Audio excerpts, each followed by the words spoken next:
Rev the engines!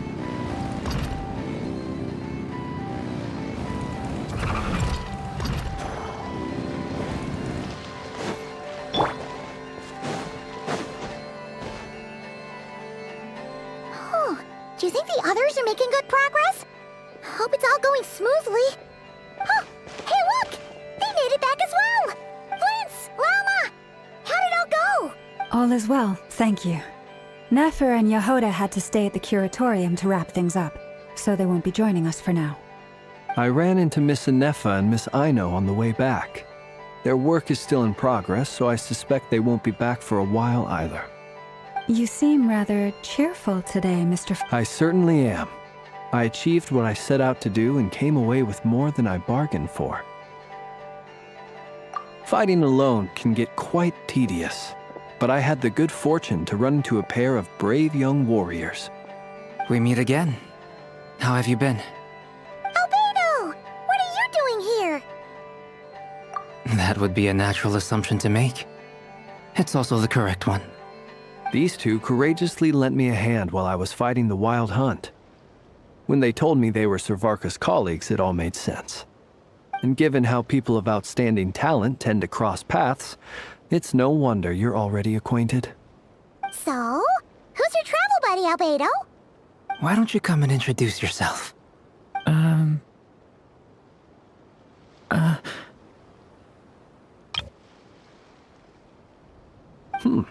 A gentleman of few words, I see, and a rather stern countenance.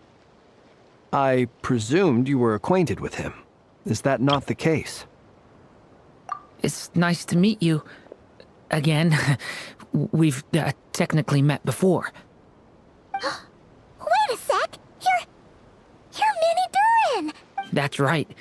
It's me. I'm glad to see you again. By the way, he says it's okay if you drop the mini. Yeah, I'm not as mini as I used to be. Interesting, isn't it? The first step towards blending into human society appears to be reflecting on whether one's name really reflects who they are. Wow! You look so different! In a good way, of course. It's great to see you looking so healthy. Thank you, Paimon. And although you're as mini as ever, I understand that diminutives don't always convey endearment. I'll be sure to simply call you Paimon, as a sign of my great respect for you. Wow! You're such a smooth talker now. Paimon could get used to this. From now on, you may refer to her as your esteemed guide, Paimon. Personally, I think our little Paimon is the perfect size. When people call her Little Paimon, it's just because she's so adorable that they can't help themselves. If that's not a sign of endearment, what is? You're absolutely right, Miss Lauma. My brother still has a long road ahead of him when it comes to understanding human relationships. Anyway, speaking of long journeys, didn't Columbina, leave with you?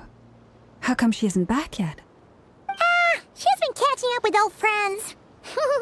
Wouldn't be surprised if she stopped for a cup of tea, or 10, on the way back. Uh-oh. People are talking about me. Hope it's nothing negative. Judging from your expressions, I'm guessing it all went well? It's getting crowded here. I'll go grab some chairs. No need. This is a job for an alchemist. I'll whip some up momentarily. Thank you for your hospitality, ladies and gentlemen, but I was merely escorting my friends back. I'll be meeting Sandrone shortly, as we still have some things to discuss. It's been a pleasure, everyone. But this is where I'll say goodbye. We really appreciate your help. Oh, come on. Spare the formalities. I'm just glad I could help out some true friends. I understand. Well, bye for now, Harlequino. Oh, this place is hopping. It's probably a good thing one of us left. Otherwise, we might not fit all these people in. Are you saying we're about to run out of chairs? As a matter of fact, I am. Come on in and see for yourself.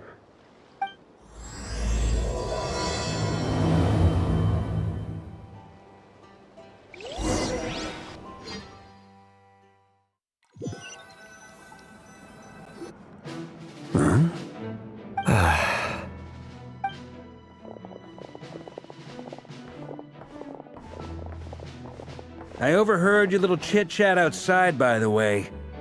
With Miss Columbina's colleague gone, we should be back to the original crew plus the other colleagues I brought in. Though, it looks like we have another new face. Someone else managed to rope in a colleague too?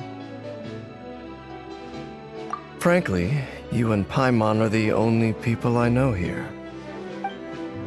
This here is Deansliff, colleague of Tibet's greatest guide, Paimon, and greatest adventurer, the Traveler. Well, not exactly colleagues, more sort of friends. When someone else jumps in to do the announcing, you know you're speaking to someone important. Let's hear what he has to say. Note to self.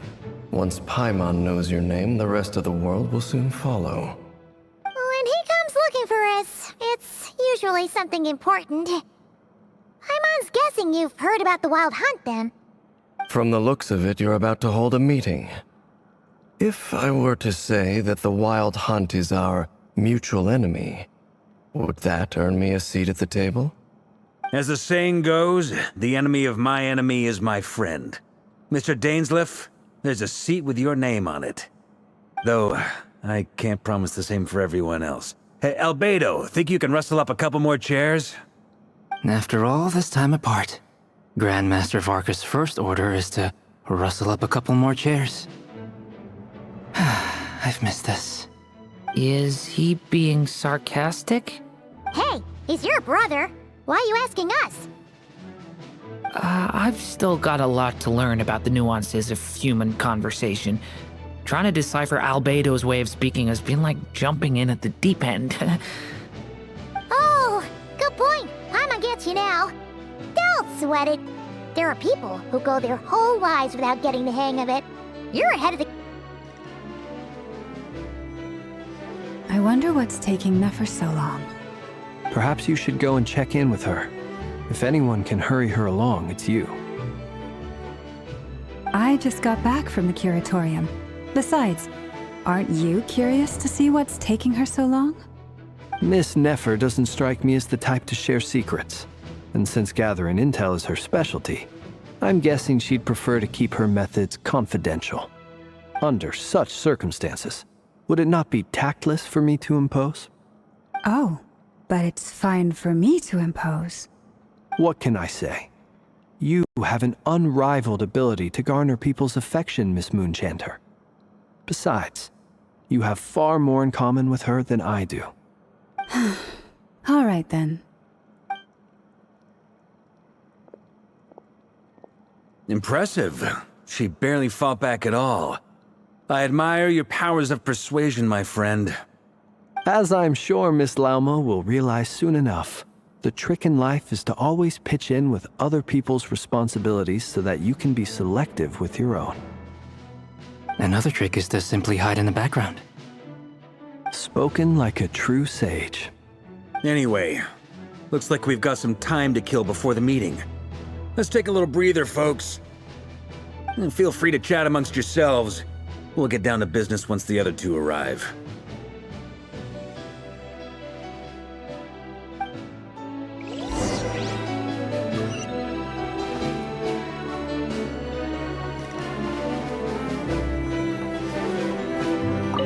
Truth be told, I can't remember the last time I was in a meeting with so many people. You're not alone there, my friend. The Lightkeepers also struggle to bring everyone together for a serious discussion. I don't doubt that. I've only ever met two Ratniki, one being you, and the other being that young guy, Eatlua. Eatlua is a good apple, I'll give him that. He's kind, honest, and regularly delivers supplies to my lighthouse. A true Ratnik to the core. In that sense, he puts me to shame. So you're what? A fake Ratnik? That's what it sounds like you're saying. But I get the feeling that's not quite what you meant. Come on, why the awkward silence? Sorry. I'm not even gonna bother trying to hide it. You've known all along, haven't you, my friend? Now that was an awkward silence. Let's just keep this between ourselves. Probably best if Eloa doesn't know, huh? That goes without saying. Gotta be careful what you share with youngsters, after all. Anyone else in the know? Let me guess. The Traveler and Paimon? It's dangerous being too sharp for one's own good, you know. Then, in the name of the Animo Archon Barbados himself, I swear your secret's safe with me. When we went for drinks, you said that you and Barbados were practically best buds. In the light of that claim, do you really expect me to take your oath seriously? Of course. Just as long as you don't go spreading around the fact that I'm close with Barbados, all right? Fair enough, then. Nothing like a bit of mutual leverage to seal the bonds of friendship.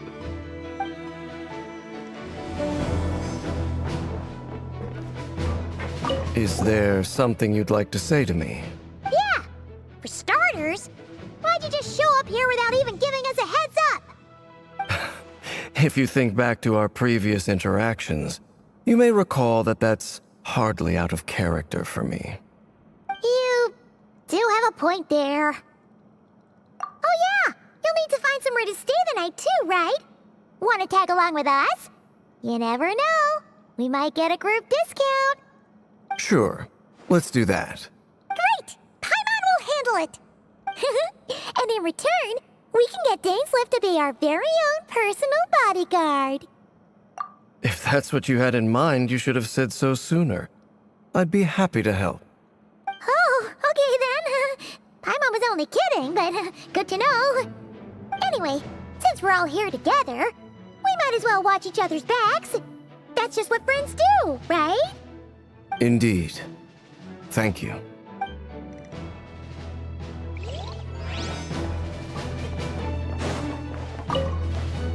You're both awfully quiet. Why don't I start us off with an icebreaker?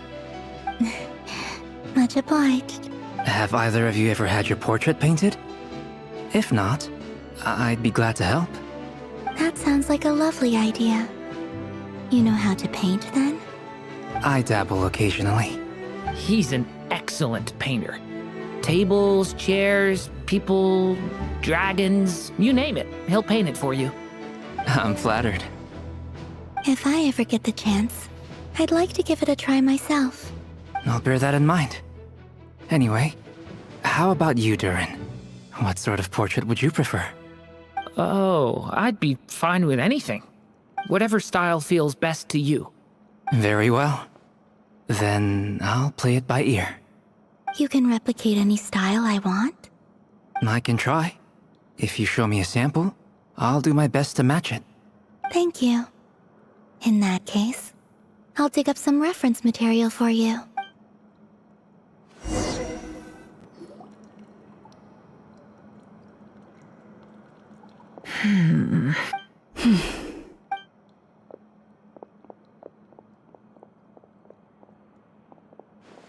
Ah, Miss Nefer. You made it after all.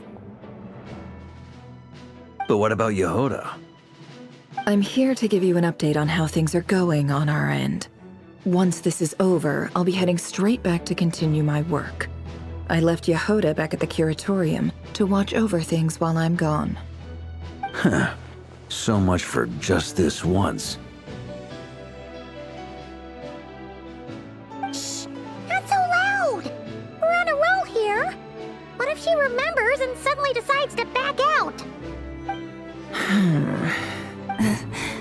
Did you say something, Mr. Varka? Huh? I didn't say anything. Right, Flints? Must have been a frog. They get so noisy around here at nighttime. It's like they're putting on a concert in the background. Anyway, before we begin, there's a few introductions to make. Let me start by saying that it's an honor to be speaking before so many distinguished colleagues and collaborators.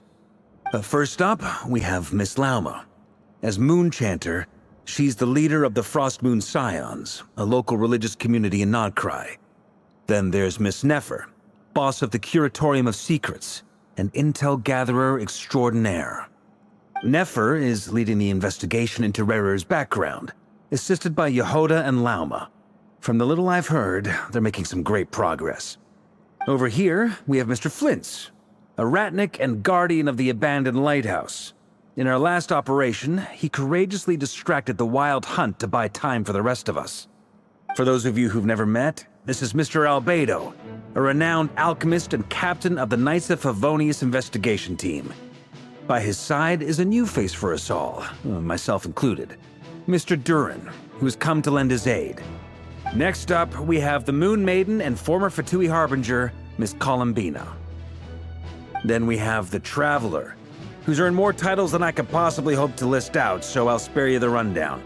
And Paimon, the ultimate travel companion and quite possibly the best guide in all of Tevat.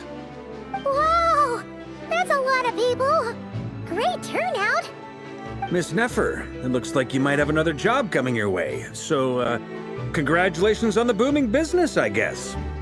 You think I haven't got enough on my hands as it is? Who's looking for me now? That would be me, Miss Nefer. I have a commission for you. And you are? Who I am doesn't matter right now. What does matter is that I'd like you to gather more intelligence about the Recher of Solnari. Well, it's not as if we never take on anonymous commissions. But in your case, I'll have to decline. I'm gonna take a wild guess and say your job's probably more hassle than it's worth. Something about you seems like bad news. It's my eyes, isn't it? Conrian, I assume. And what's with the mask? Are you trying to hide your identity? In any case, the fact that you're even still alive raises an awful lot of questions for me. My name is Dainsleif. And yes, I am from Conria. As I'm sure you're aware, the Recher of Solnari's real name is Rerir. He was once an acquaintance of mine. Really? Then you must have been quite an influential figure yourself. You flatter me, but none of that matters anymore. My point was simply to clarify why I have asked Miss Nefer to investigate Rerir's background. So you're both from Conria, and it sounds like you used to be friends? What am I missing here? Surely you already know how he became one of the Five Sinners. I'll tell you everything I know.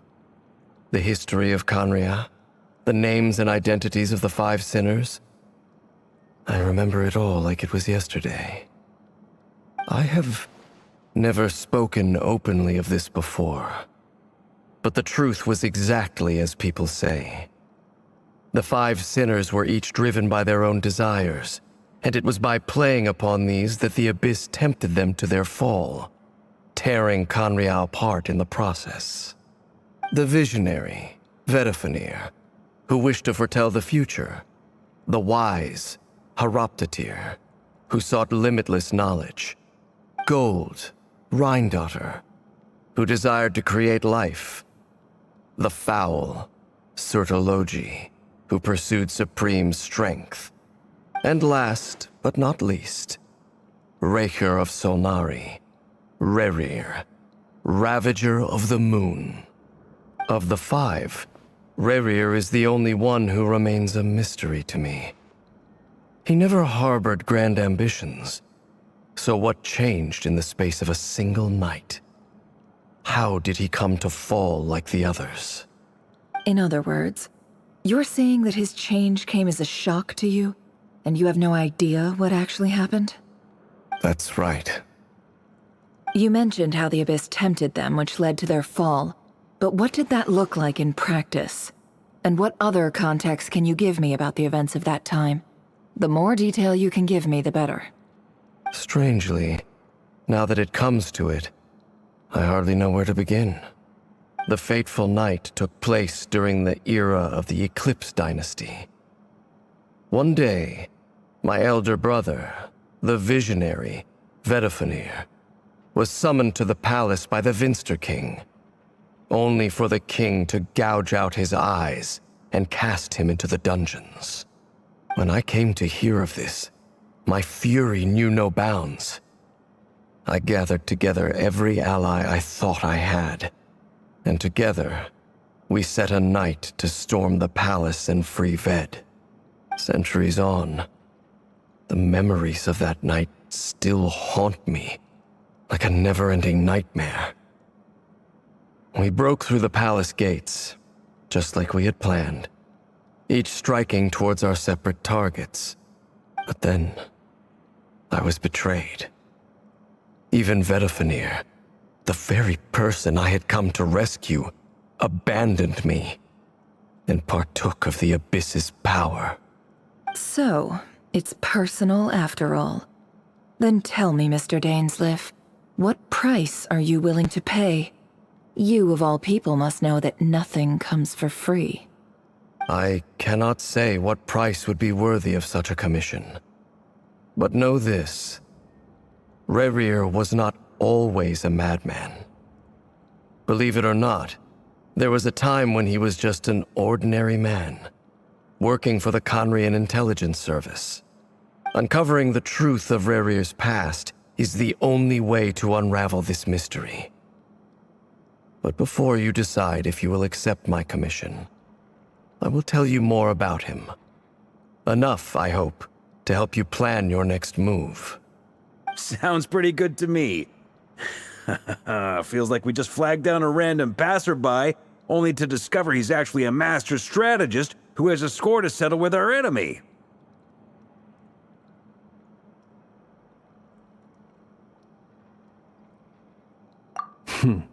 Can I borrow your halo?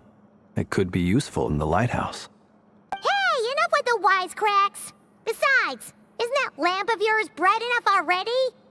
Relax. It was meant to be a compliment. If that was a little over the top for your liking, I'll make sure to tone it down next time. I'll give your proposal some serious thought, Mr. Dainsleif. Let's speak in private once the meeting is over. Before that, there's a few things I'd like to share.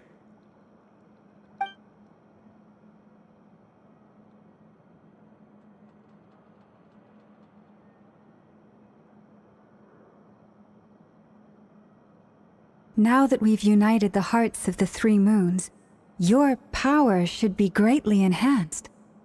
But it seems like that hasn't happened yet. I believe it will take a little longer. You've done so much for me, so I want to be completely honest with you all. Even though I'm doing a lot better now, the truth is, my recovery will likely be an ongoing process. From the moment I was born, my power has been slowly ebbing away. And that is because Tevat has never accepted me. Even with the moons united as one, it seems my rejection cannot be undone. So far, I have yet to find a solution. It may turn out to be a problem that will plague me until the day I finally leave this place behind.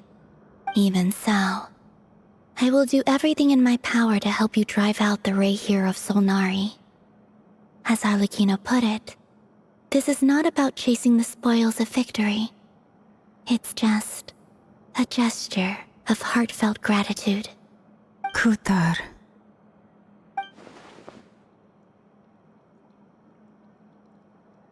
Defeating the Reihir of Solnari will be no easy task. While my strength slowly recovers, we'll also need to gather more intel. Naturally. We should take all the help we can get if we hope to defeat him. We've considered several viable plans now, but our choice hinges on the answers to a few key questions. Is it even possible to kill Rerir? What experiences shaped the person or monster he became? And what's he really after? Given Albedo's expertise in alchemy, I think we should leave him to try and answer the first of these questions. Understood.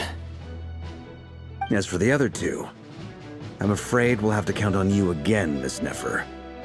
Believe me when I say it's not my wish to burden you. But right now, relying on your skills is our only option. So you're placing all your hopes on me, huh? We can't thank you enough for agreeing to help us. Honestly, I can hardly believe how lucky we are.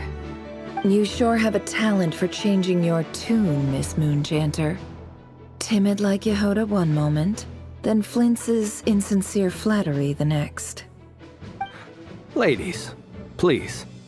I must object to your portrayal of me. That's all. Feel free to keep bickering. Just pretend I'm not here. I almost don't want to leave this room. I'm curious to see how this plays out. I have faith in you, Miss Nefer.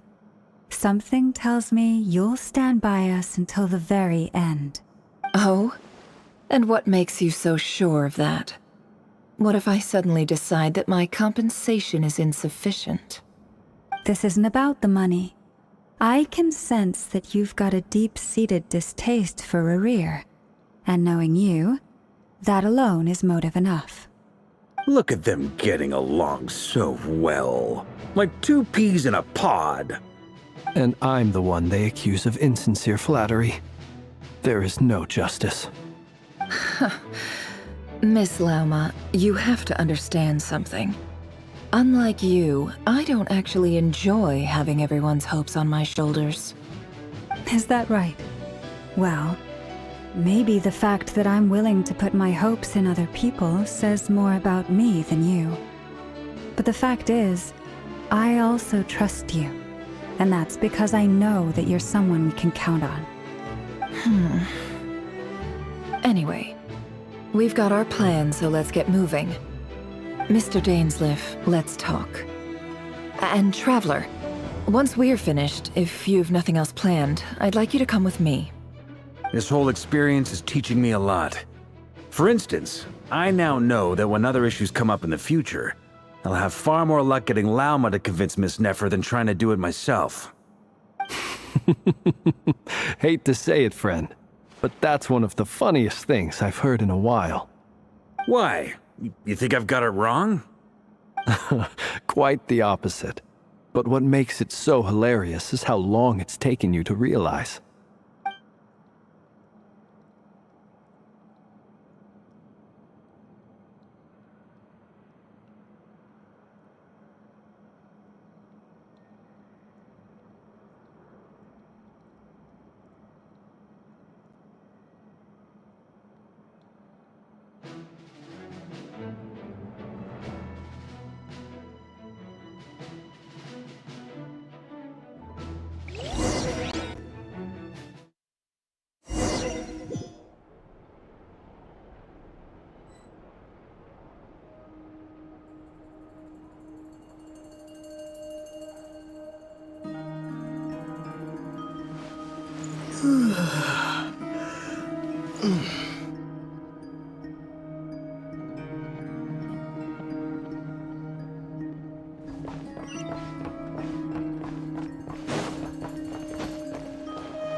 Thank you for waiting.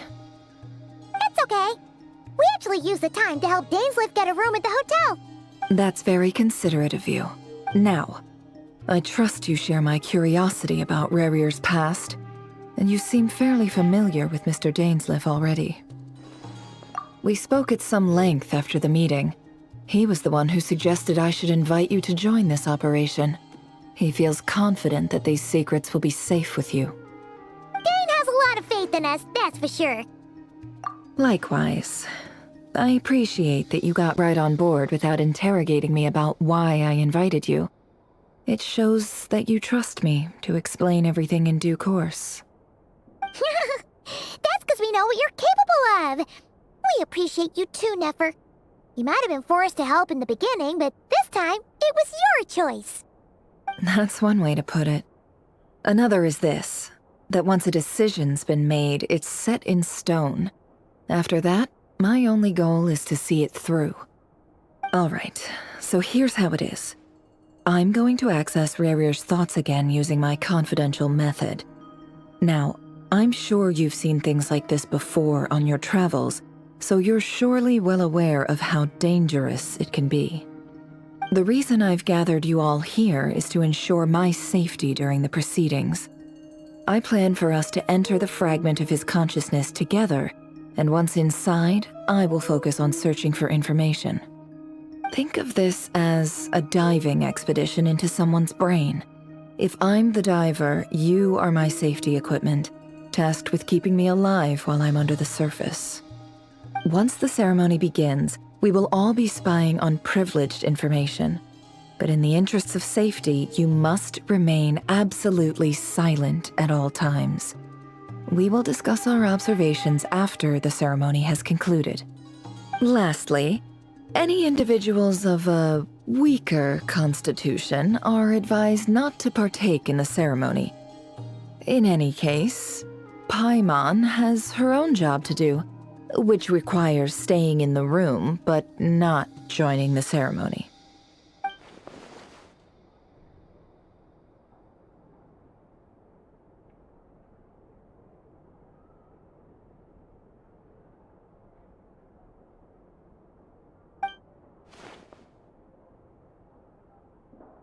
Well, good luck, everyone!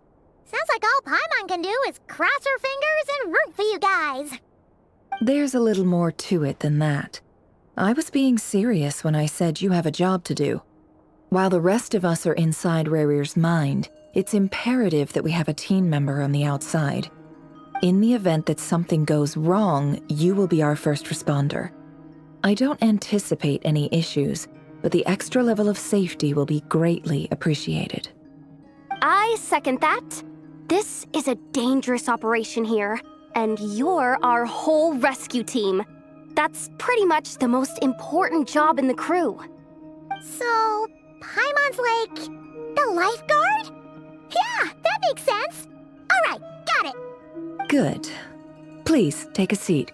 We'll get started momentarily.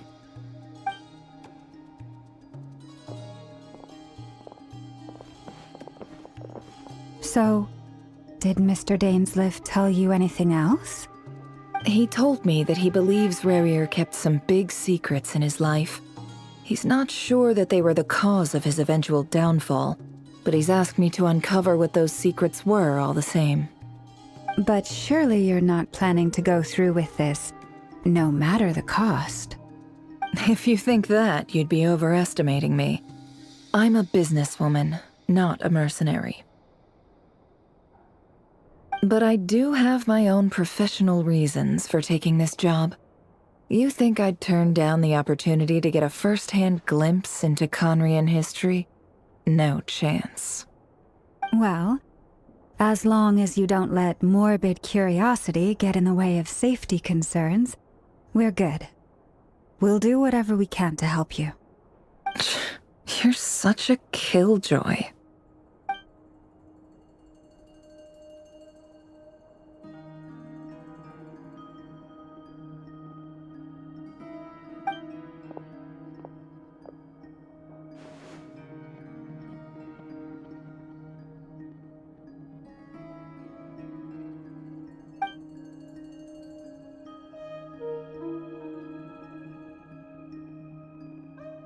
All right, I'm good to go. All set over here, too. Promise, Paimon, you'll be extra careful. All right. Let your whole body relax. We're about to begin. Close your eyes.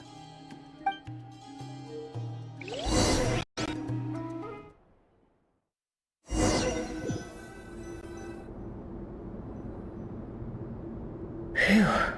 Could this be his office? Pretty standard setup. Bookshelves, paperwork, files. According to Dainsleif, Rarier used to be an intelligence operative. Chances are there's plenty of top-secret intel stashed away in this room. Is this where you keep your secrets, Rarier? Can't say I'm not looking forward to this.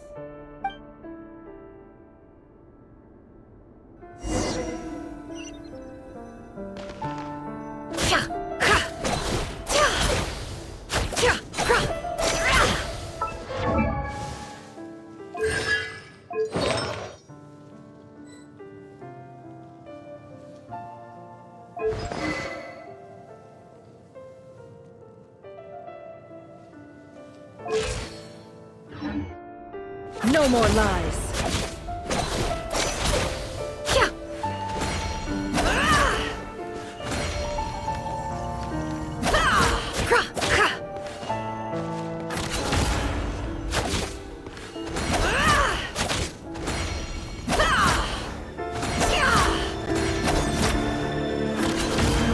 Can't hide the truth. He looks even gloomier than last time. I wonder what's changed.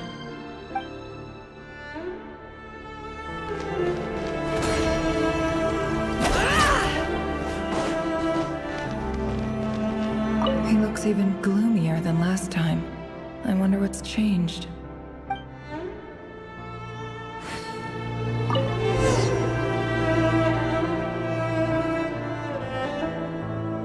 Today's files are in. Time to wade through them, just like usual. Male, 51. Occupation, cook. Confirmed Crimson Moon descendant. Has maintained frequent contact with other descendants over the past year. Neutralized.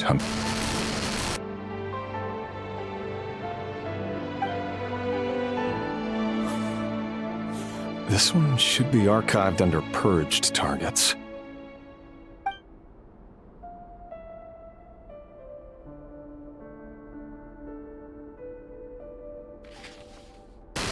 Female, 23.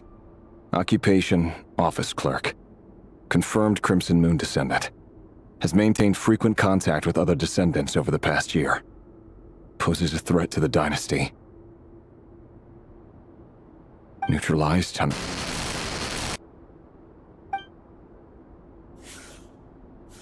Another one for purged targets.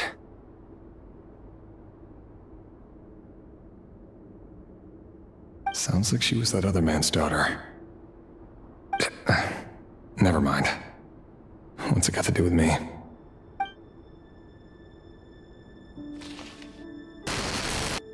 Male, 40. Occupation, teacher. Confirmed Crimson Moon descendant.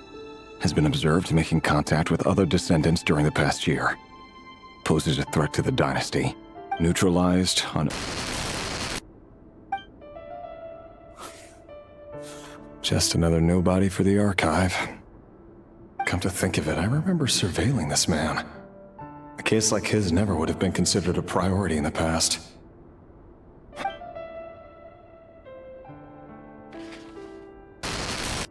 Female, 16. Occupation, none. Orphan and confirmed Crimson Moon descendant. Has been observed making contact with other descendants during the past year. Poses a threat to the dynasty. Neutralized on... Filed. I have no recollection of this girl. None whatsoever. She doesn't seem to be anyone important, but then again... Female, 13. Occupation, none. Orphan and confirmed Crimson Moon descendant. Has been observed making contact with other descendants during the past year. Poses a threat to the dynasty. Neutralized on... Filed.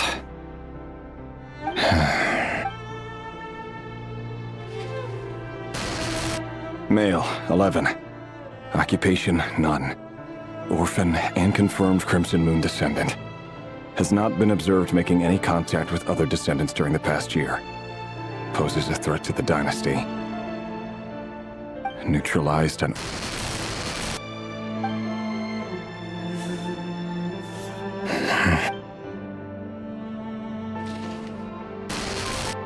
Male. 6. Occupation, none. Orphan and confirmed Crimson Moon descendant. Poses a threat to the dynasty.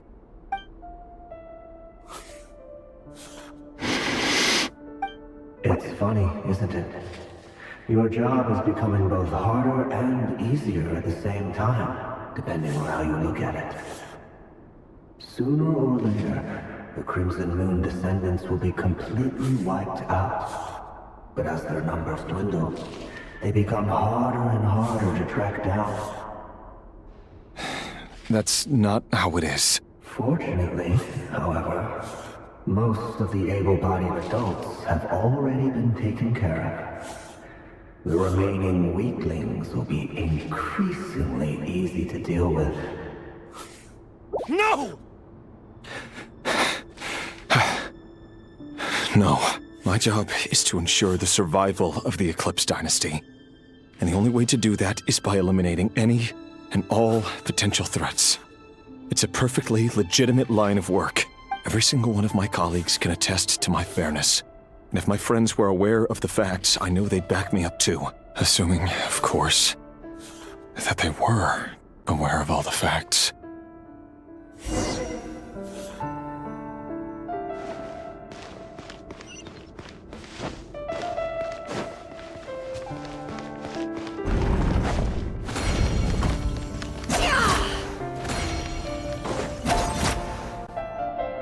Mr. Vedifalnir, it's been quite some time since we last met. Rerir, I trust you're here because you have something important to discuss. Forgive me. I wasn't tuning out, it's just, I noticed you didn't even phrase that as a question. As if you knew I was coming. Tell me, does someone in your position ever feel the need to ask questions at all? It is indeed within my power to foresee certain things. Things like your arrival. I was just thinking. It won't be long before I'll be inviting both you and Dane to my wedding. That isn't a lie, but nor is it a fact as such. It's a wish, isn't it? No fooling a prophet, is there? Ever since that day we met for drinks, I knew it was only a matter of time before you came looking for me. Does it feel good? Knowing how the future will unfold. I'm afraid the notions of good and bad fail to capture the complexity of what such a power entails. Once you've seen what will come to pass, it can be all too easy to succumb to fear and melancholy. Unless, of course, you learn to abandon these feelings. You fear my silence, and long to hear the words I left unspoken that day. That's right. You must have noticed my reluctance to broach the subject, and the reason is simple. Because the truth could never have lived up to your hopes. For both our sakes, such words are better left unsaid. The burden of prophecy was never meant for your shoulders. So who exactly do you deem worthy to hear your prophecies? None but our exalted king? Or rather, our king as he once was. You're closer to his majesty than I am. You must know better than anyone how much he's changed. You say that as though it is to my benefit.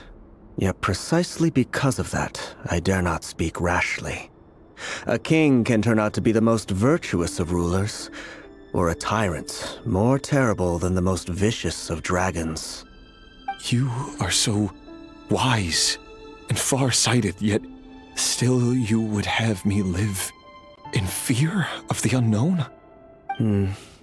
You make a fair point. Especially given my silence alone was all it took to send you spiraling downwards. Very well then, let me offer you some advice. And I say this not as a prophet or a visionary, but simply as the brother of your friend. For many reasons, there is very little chance of your marriage ending in happiness. If happiness is what you seek, you should find another fiancé. Hold on. There's that same black fog again. Could this memory belong to Thalindis? Guess I'd better tread carefully. Wait. Hear me out.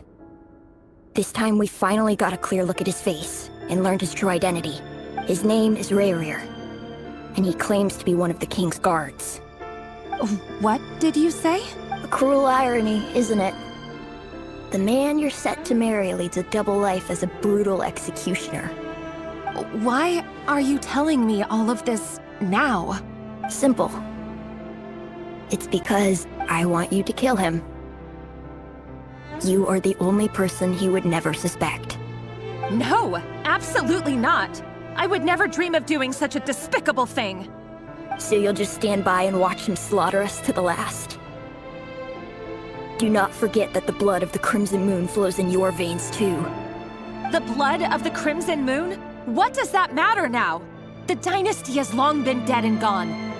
You think that alone is reason enough for me to throw away everything I have? Why wouldn't it be? You too were once a child of the Crimson Moon, just like me. Don't tell me you've never felt so much as a flicker of fury for the way we were trampled into the dust. As long as you promise to abandon this pipe dream of restoring your dynasty, I can try to persuade him. Or have him persuade the Vinster King. Persuade the Vinster King? Do you even know why he's so obsessed with hunting us down? Why he keeps trying to force us to hand over our secrets? Over and over again? Or why we refuse to give up on restoring the dynasty? The Vinster King. A blind fool. His eyes clouded by powers from beyond this world. A petty little man with a miser's heart. And he dares to sit upon the throne? Mark my words. Sooner or later, Conria will fall. And it will be his doing. If you can't bring yourself to do it, so be it. Just you watch. It won't be long before calamity descends upon us all. The Rehir of Solnari. That really is quite a secret you've been keeping from me, Rerir. But who am I to talk? Am I really any better? I've kept my own past a secret this whole time too. Love should be built on honesty. But ours was born from lies. And yet, is it really so wrong to hide things that would only make life harder? If we don't cover up the parts that no one else should see, how can we go on pretending to be normal? Vedifulnir must have known all this. And that's why he made his prophecy. In the end, nothing stays hidden forever. But I won't just sit by and watch this disaster unfold. I'll do everything in my power to protect what I cannot afford to lose, no matter who I have to face.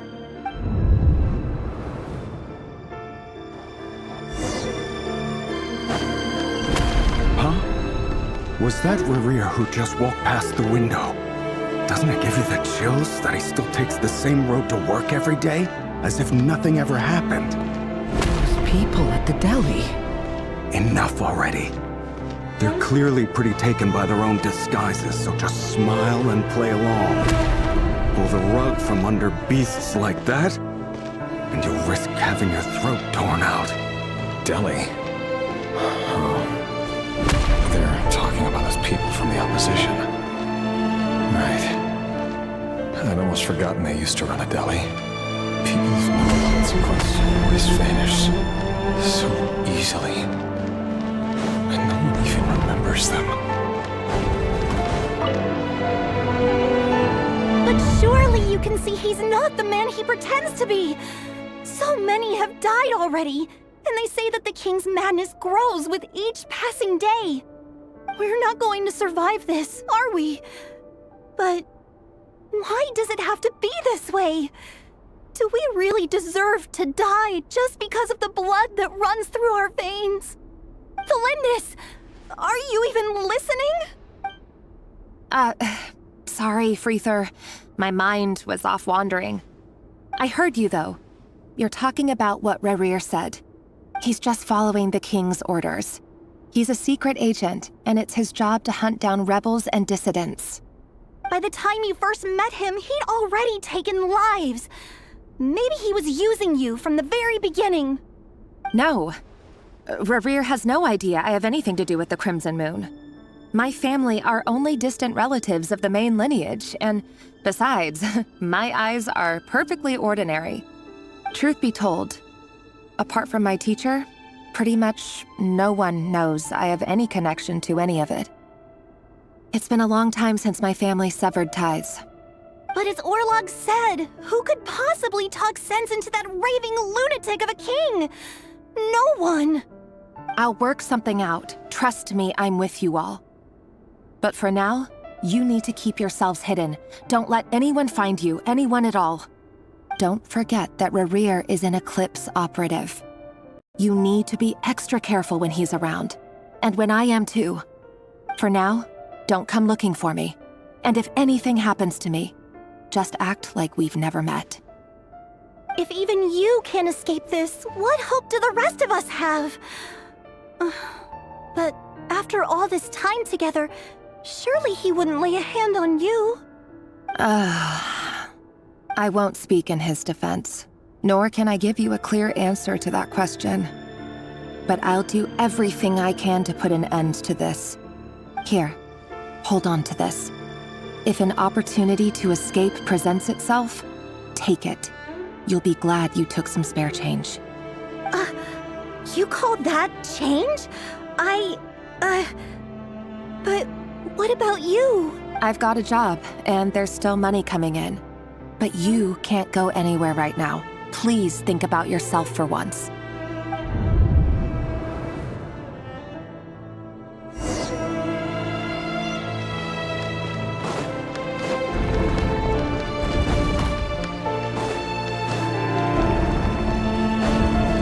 Another day, another round of assassination training. Training ground is just beyond this hidden passageway. When you kill a person, doesn't it bother you when you get encountered in their blood? Why would it? Aren't we all just walking blood bags? But not everyone was accustomed to hunting down others like prey. You've been on for so long now. You have forgotten that most people don't just go around killing one another. Leave me alone.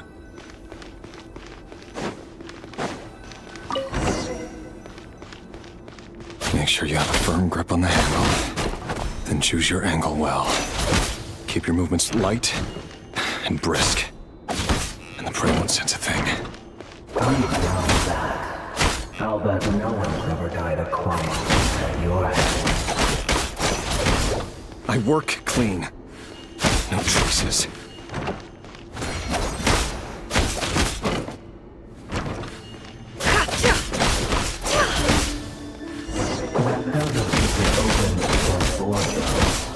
The king just happens to be right now. But someday he doesn't. That won't happen. Ever since he fell into the spell of that hour, he was able to take out a handful of the victims. The ones I dealt with have always been guilty. And I've carried out my work flawlessly. Can't hide the truth.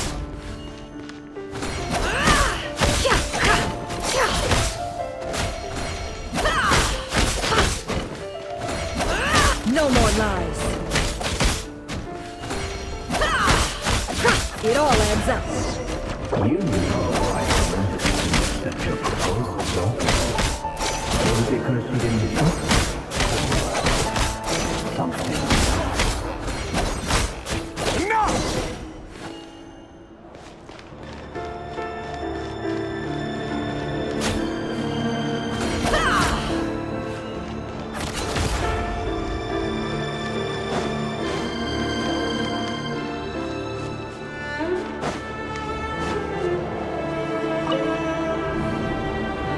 Delindis, do you still remember Orlog?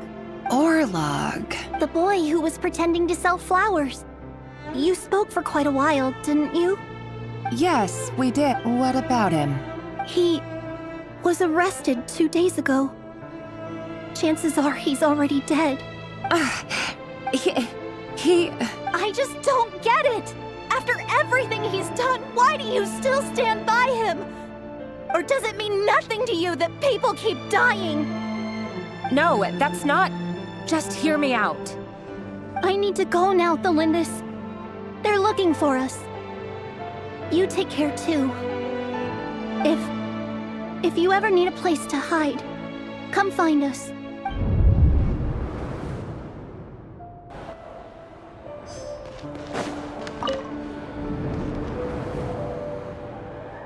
Author Thelindis. Over the course of this week, the research object was subjected to interference for a total of 47 hours for experimental purposes. All subjects of observation that were sent inside have now... The situation within is proving more problematic than anticipated. No progress whatsoever. What now? Won't you give me even a glimmer of hope? Things are getting worse by the day. I have to find a way or we'll all be in danger. But I... If all this research comes to nothing, what then? Sooner or later, it'll be my neck on the line. But could he really bring himself to kill me? No. Surely he wouldn't have the heart.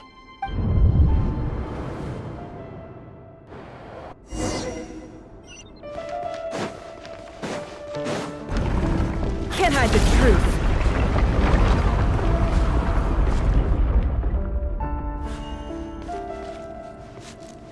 Why won't you just let us go? We don't even know each other. All we want is to live ordinary, peaceful lives.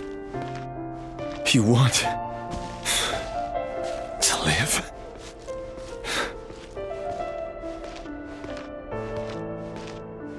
Yes. I just want to go on living. Is that really such an unforgivable crime?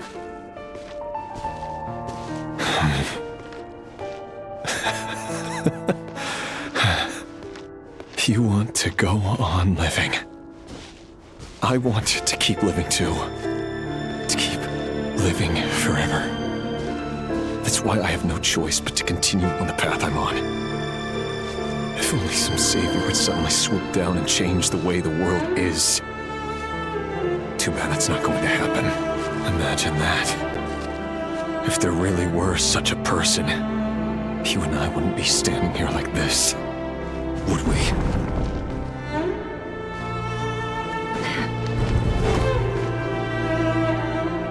So these files are in. Time to wade through them just like usual. No, I don't get tired of it. It's my job. And not only am I lucky to have it, I'm good at it too.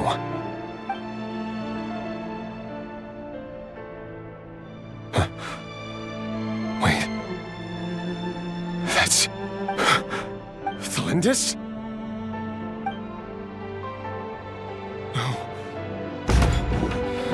No. No! Why? But you bear no mark of the Crimson Moon. How could you possibly have anything to do with them? It cannot be! A diluted bloodline. Carefully concealed. I see it now. You've been living in the shadows just like me. What a fool I've been. Numbing myself with talk of justice. Even imagining my friends would back me up. But in the end, Irminsul. Finster King! How far are you going to take this? From the direct bloodline to secondary offshoots? And then what? Today it's the descendants of the Crimson Moon. Who will it be tomorrow? Will you not rest until everyone down here is dead? No. This cannot go on. This is where it ends.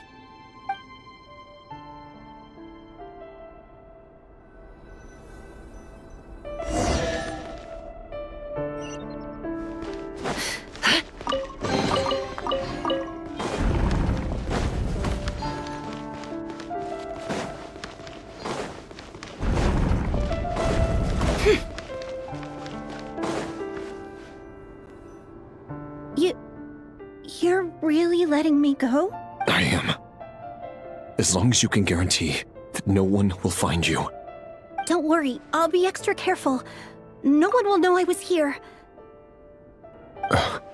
If you let me go, you won't be able to complete your mission, will you? Good point.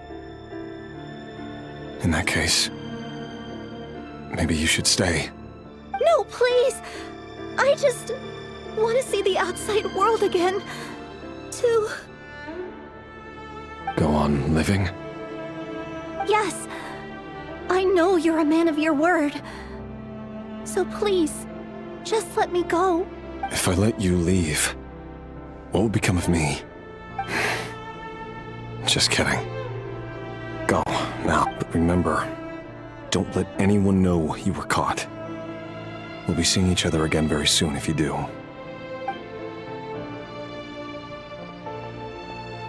Even shadows in the dark must live by a code. But you can't save everyone. You've been whispering in my ear for days now, Vedifalnir. What are you trying to do? Break me down? I only say this because you long for an answer to your problems. Let her go, Rerir, or you risk losing everything. I will not abandon Thelindis. Then you'll need a little more vigilance and a lot more power. The world is changing, Rerir. Keep your eyes peeled for your moment of opportunity. That voice used to be so unclear. But now I know exactly whose it is.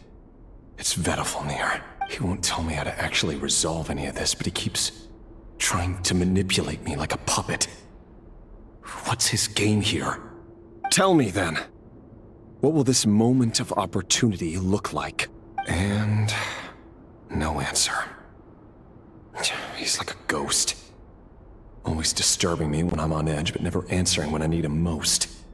So, the Eclipse Dynasty was purging, well, massacring the descendants of the Crimson Moon.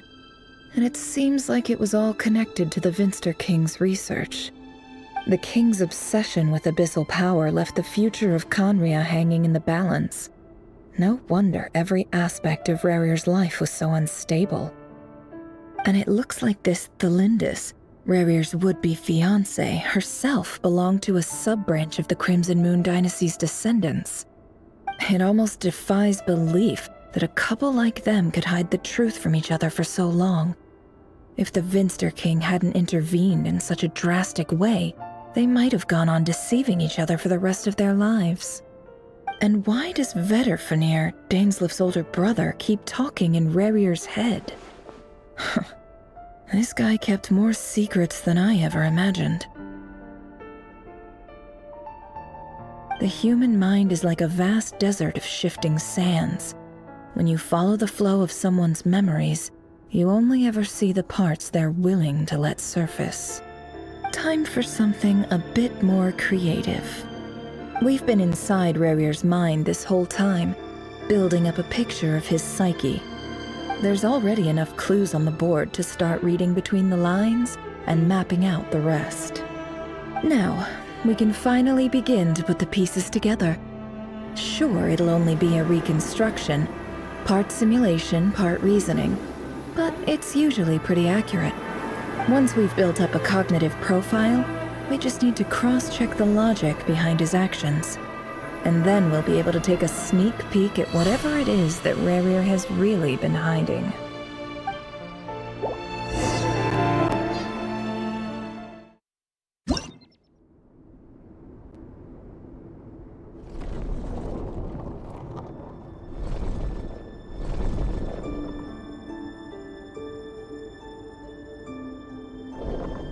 Rerir, are you there?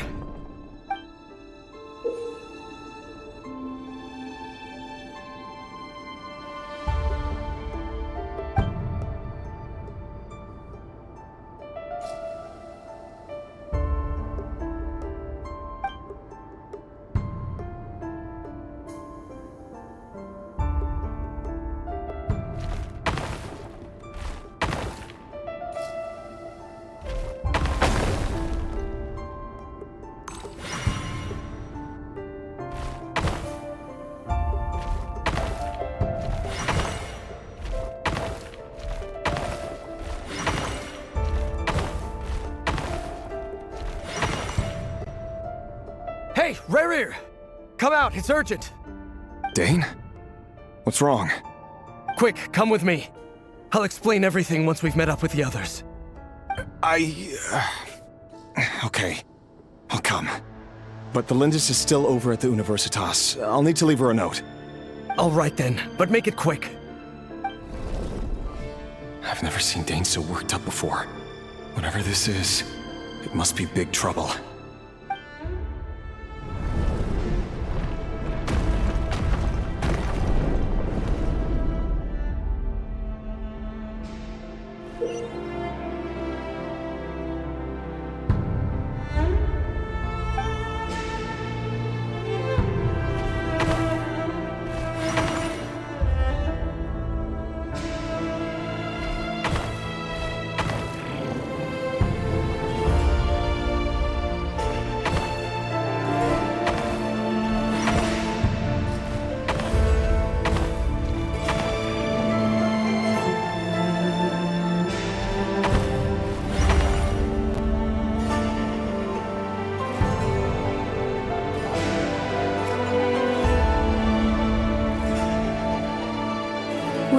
This is a nice change, meeting you all at this hour. When men and women of ambition can speak face to face in broad daylight, I say that's a big step forward for our dear Conria. Don't be ridiculous. We do not fear the day. Why would we seek refuge in the night? You might ask your blade that same question. I'm told it prefers the cover of darkness. The word on the street is that Sir Elegy only strikes when he has an unfair advantage. But that is patently false. I see you're missing an arm and a leg. Surely only a fair fight could explain that. If this is your way of offering me replacement limbs, believe me, I'll take them. Oh, we can certainly discuss that. With bioalchemy, anything is possible. Assuming I have your full support in my research. Lunatic. Robtatir, what brings you here? Why, Dainsleif, of course. He invited me. Please, cast aside your apprehensions, Miss Rhine-daughter. Whatever the rumors may say, I am but a humble servant of the king, and I can assure you he affords me no greater convenience than he does you. Well, the Universitas Magistrorum won't stop fawning over you, so at least some of the rumors must be true. You're clearly doing well for yourself, so drop the humble servant act. It endears you to no one. You're president of the Universitas Magistrorum, the chief royal mage known as the Wise by royal appointment, and by far the most favored among the 4 pillars of Conria. Vice President Veit doesn't even try to hide his envy when he sees you. My success is the product of hard work and good luck. It's as simple as that. Were the king not such an extremist, I hardly think I would have received a senior post at my age. Of course, no job is without its gripes. Serving a king like ours can be a challenging task, as I'm sure you can imagine. And as for Efterveit, in missing out on the presidency, he's dodged a mountain of stress. Like everything else in life, it comes with pros and cons. You're all here. I apologize for the short notice, but it was an emergency.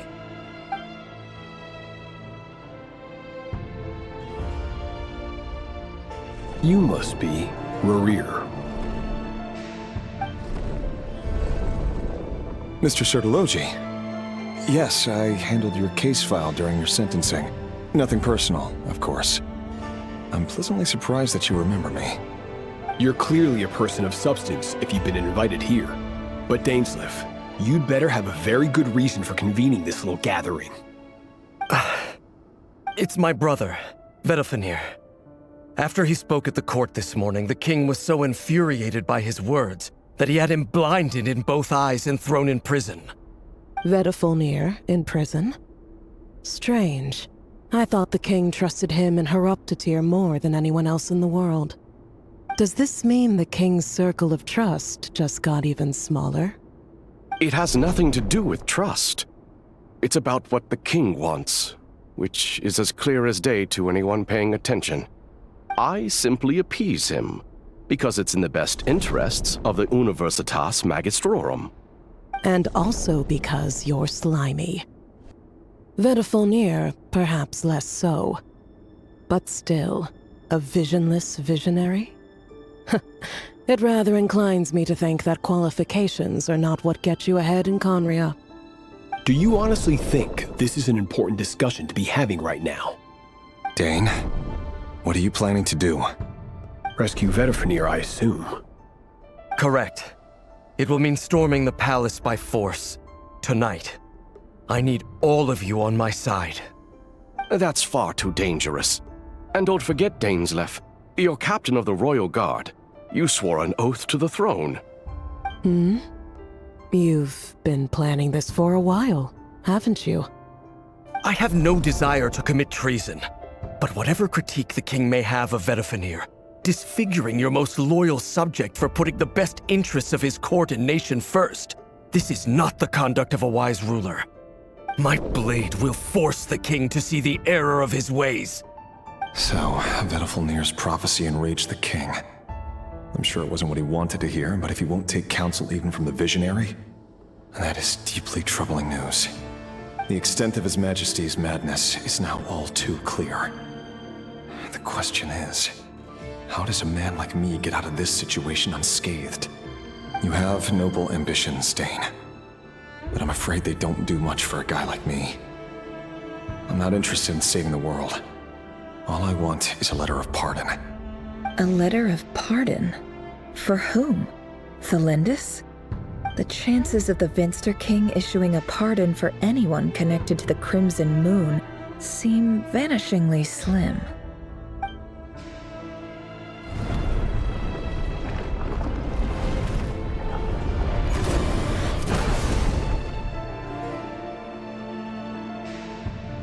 This black fog over the board must have some connection to Thelindis.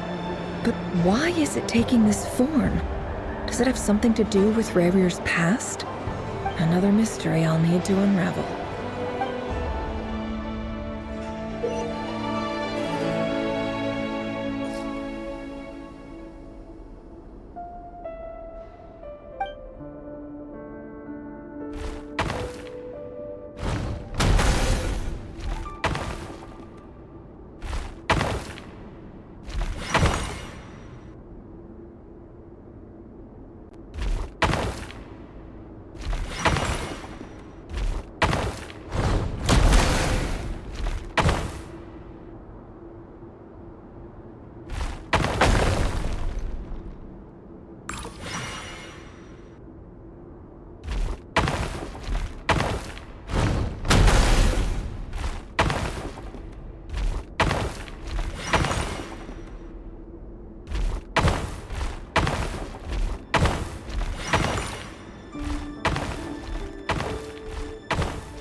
Author Thelindis.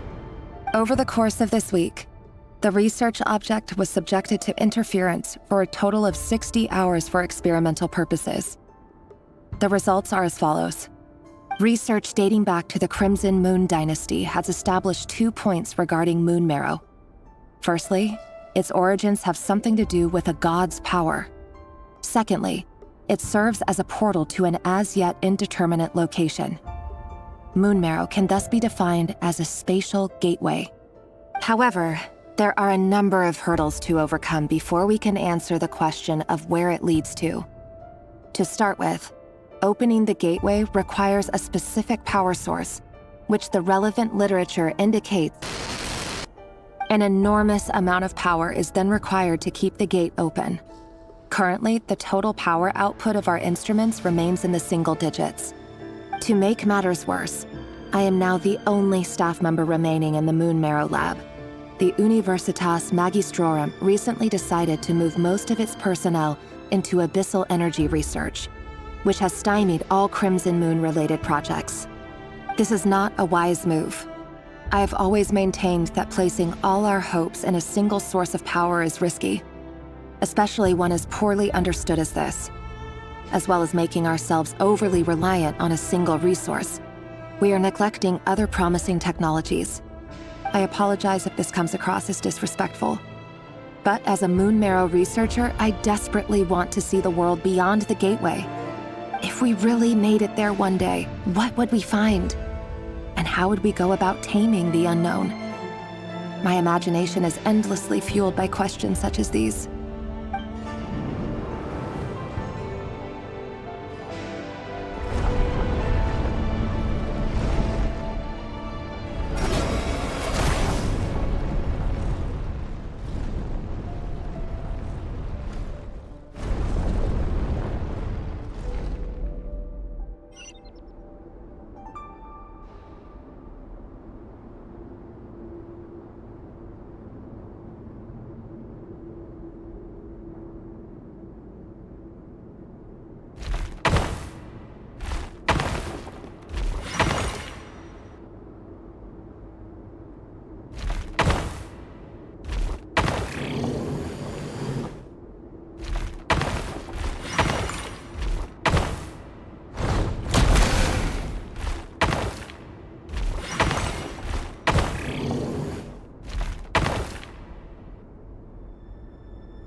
This is for you.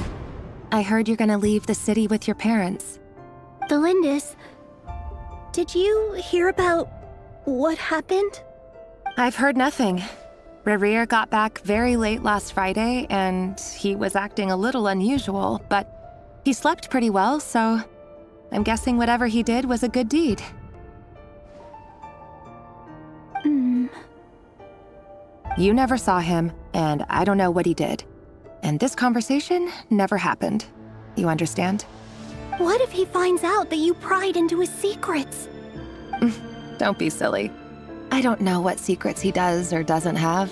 All I know is he's just a normal guy who happens to run some errands for the king. Are you scared of him?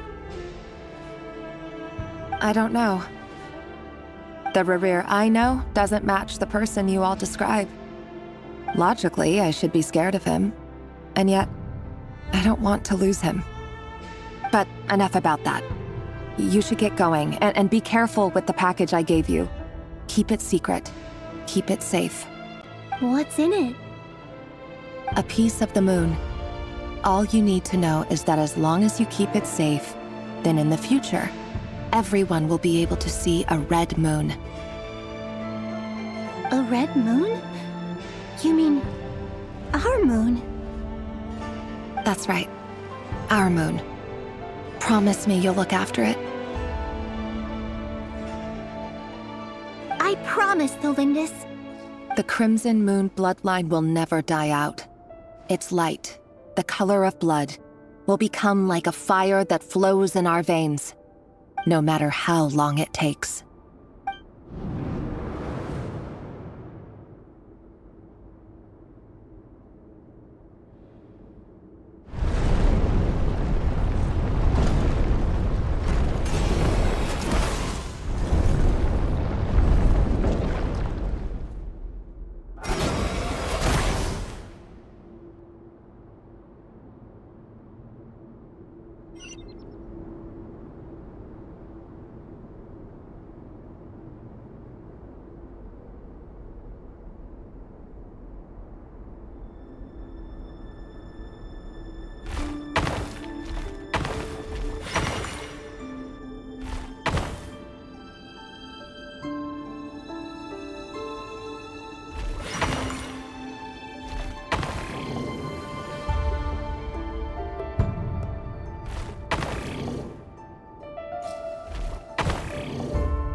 everyone, and stick to the plan.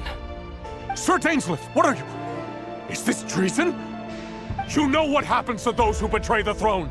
Please, don't do this! It is the king himself who has betrayed the throne. He has betrayed all of Conria.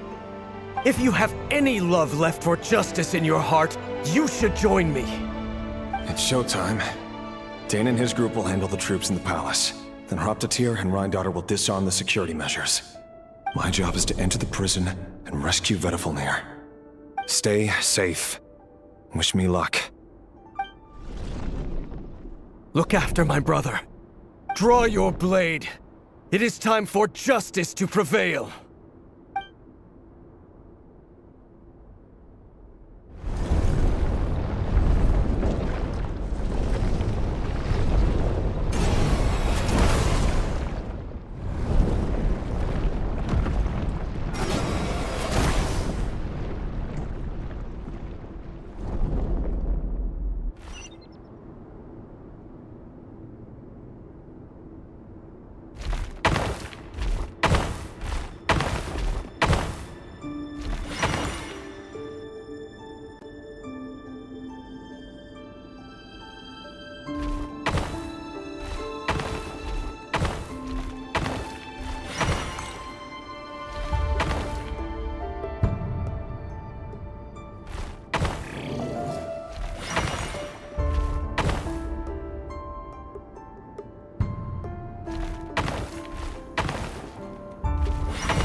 And the smell is abominable.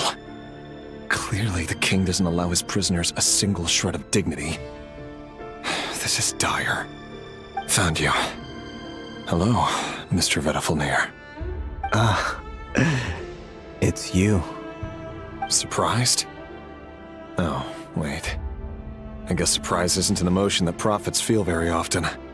I certainly felt some surprise in the moment when I was blinded. Surprise at the king's sheer ignorance.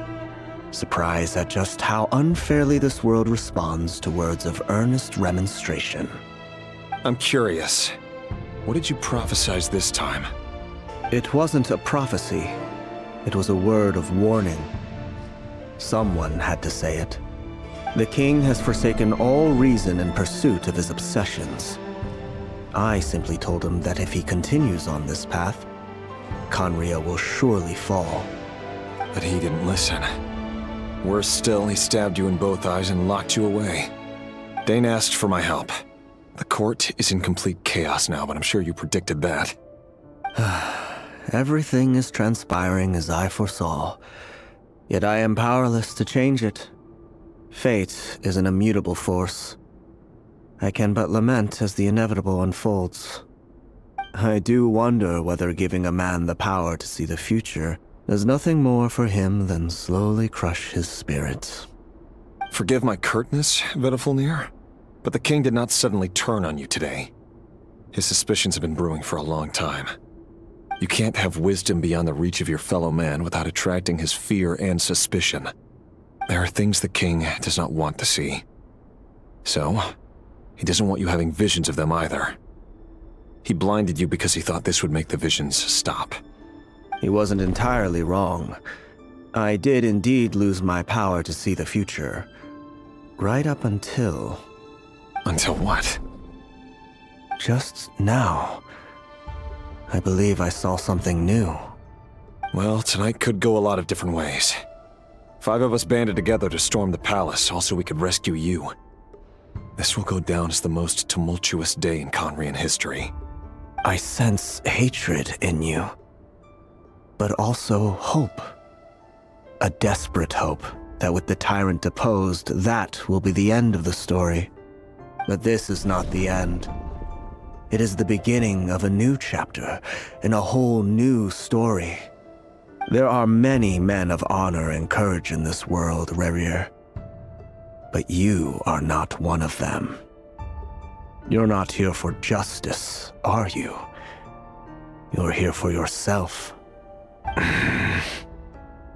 Is that a dagger? Interesting. Why not the polearm? It was always your weapon of choice. With your abilities, I don't doubt that you were able to recover some of your sight. But I also doubt that you want to make an enemy of me right now. Of course not. We're on the same side, aren't we? We could be. But I need you to be honest with me, Vedafilnir. At this point, you're my only hope for the future. You mean your future? With your beloved, Thalindis? Yes. And I know there are bigger things at stake here. A dynasty, a nation, maybe the entire world. But forgive me, I care first and foremost about myself. I can't abandon the one I love to save myself. I just can't do it. But you see a broader picture of the future than I. You see the solutions to the biggest problems of our age. So tell me, what is my solution? What's the answer? In matters of fate, answers are either right or wrong. What will be and what will not. Maybe you are willing to pay a certain price in the pursuit of happiness, but unfortunately, fate does not negotiate. That is the cruelest thing about fate. It is unmoved by your sacrifices. That can't be true. I know it's your voice that I keep hearing in my head, urging me to see how the world is changing, to seek more power, so I can protect the things I love. You show me disaster, but you won't show me how to avoid it? Why? Why are you doing all this? My voice. In your head.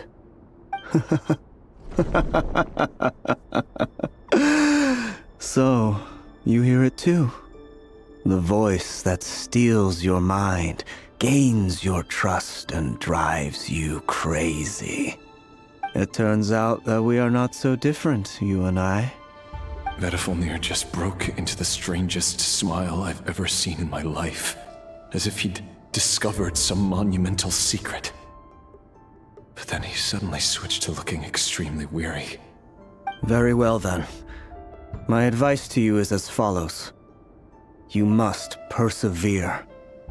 Whatever trials and tribulations you may face, be steadfast in the belief that they are your path to the future. For as long as you live, your story with Thalindis shall not come to an end. That is the only chance you have of fighting back against fate. It is up to you whether you believe my words. Regardless, that is all I will say on the matter. I have no right to intervene any further. I will hold you to your word. Thank you for setting me free. In return, I will tell you one more thing that you cannot afford to ignore. Just then, a strange wave of energy rippled through the city. We had no idea what it could mean. If I were you, I would head to the Universitas Magistrorum. The Universitas? Oh no! I'm sure we'll be seeing each other again very soon, Rerir. Whatever Vedafilnir said, I didn't catch it. I didn't even help him out of the prison. There was no time to lose.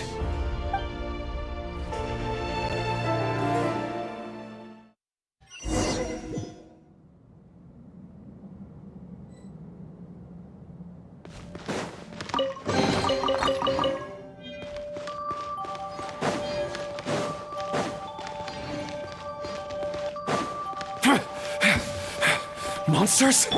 Is this Rhindaughter's doing? Or the Universitas Magistrorum? Out of my way!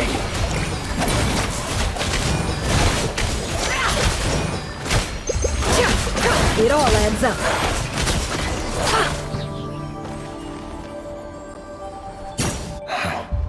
The Universitas. That reminds me of a rumor I once heard. Allegedly, the king installed secret mechanisms in the palace and around the city. No one knows where they are or what kind of power they hold. But if they were ever gonna activate, it would probably be on a night like tonight. Help! Help! Hold on! Don't let them anywhere near you! Save me! I can't! Ah! That sounded like an explosion. So, the rumor is true? The king really went through with it.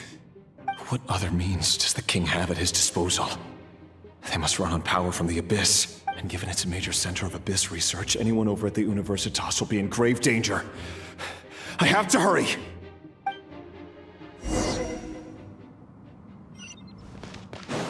No more lies.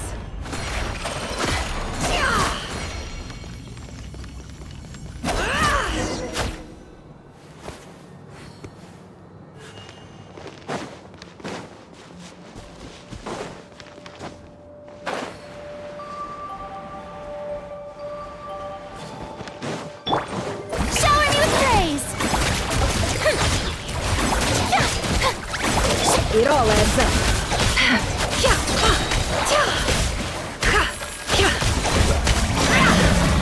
It all falls into place.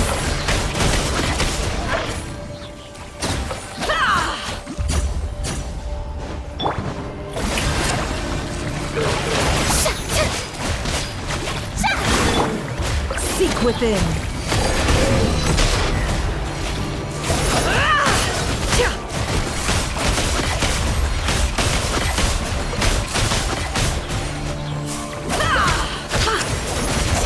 No more lies. I better wrap this up.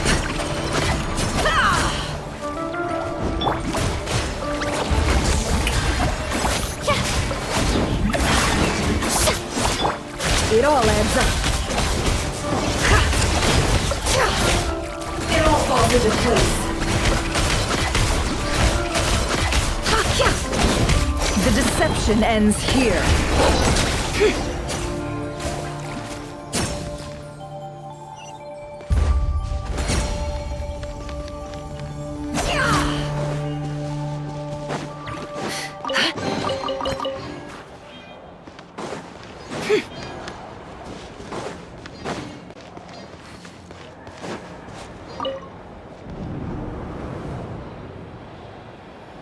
Monsters!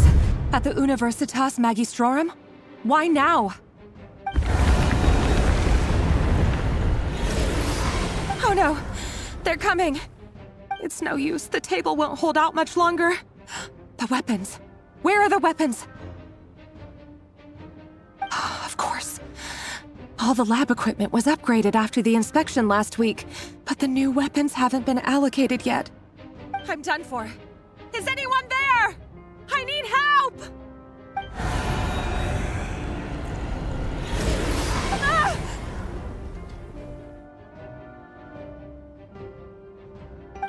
Stay back! Please stay back! Please!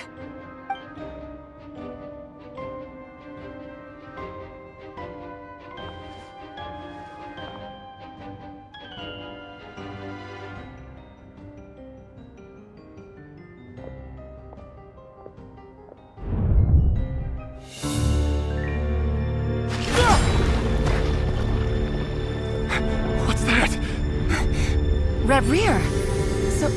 So the rumors about your work are true. What? No! Listen, something happened at the palace tonight. We have to leave! You don't need to lie to me anymore. What do you mean? I know why you're worried, and I will respect the decision you've made. But it's okay, because I found a solution. I know how to end all this. You can have it back. The normal life you so desire. But until then, I'm afraid our wedding will have to wait. Cylindus? No, don't do it! Cylindus! Cylindus!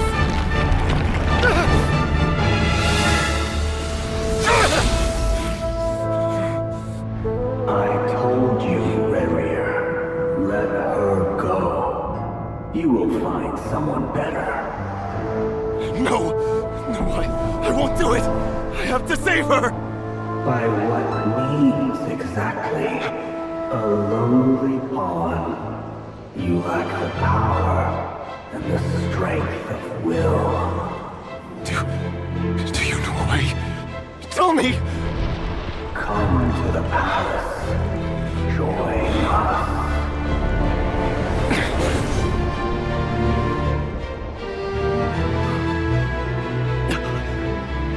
Riri, thank goodness we... Step forth and take your share. You made it.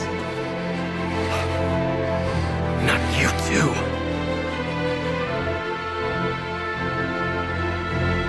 Hatred or grief, despair, desire. We all have our own.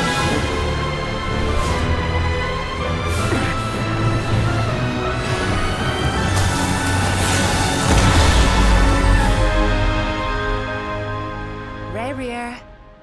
Rayrear. Thlindis? Were you daydreaming?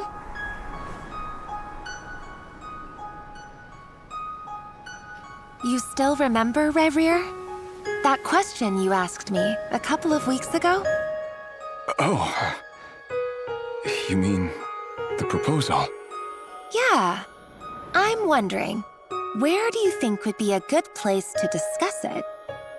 Maybe in the garden? Or were you thinking a fancy restaurant? It's your choice.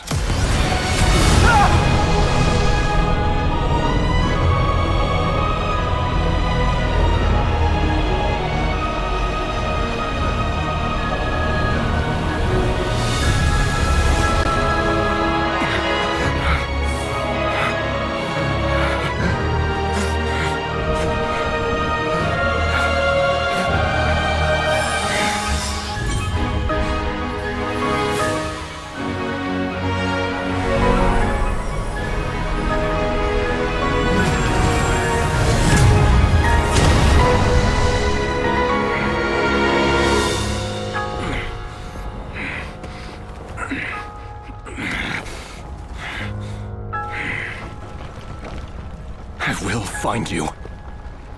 And then, you can give me your answer.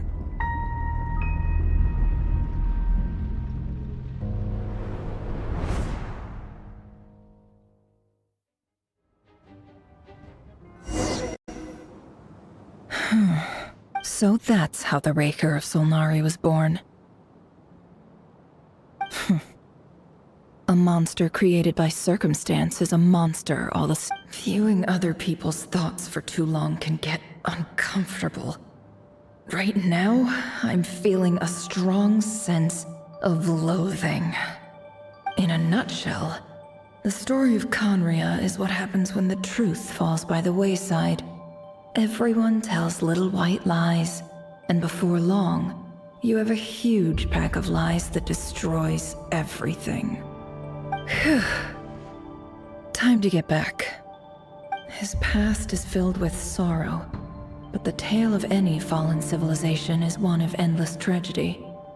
Cruel as it may be, that was Conria's fate.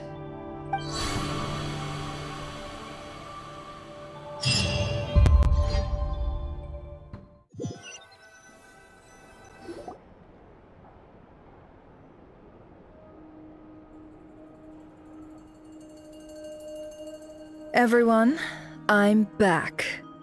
Can I get a standing ovation? Never! How are you holding up? Feeling okay? She's fine. Boss is a pro. Yes, I'm fine. You will have seen the events of Rayrear's life through my thoughts. It's now clear that he is just a regular nobody, driven by personal tragedy, as he's— I mostly agree. There's only so much we can know about him from his memories alone, but they did give us a clear glimpse into his life in Conria. However, I would not consider Rayrear to be a nobody. He was deeply involved in the events of that era. Yet, when the catastrophe of a generation strikes, Nobody is safe. Sounds to me like you're speaking in riddles again. Is this you urging me not to abandon the people of Nod-Krai in their hour of need? That's not what I meant. Although I do hope you choose to remain a part of the plan.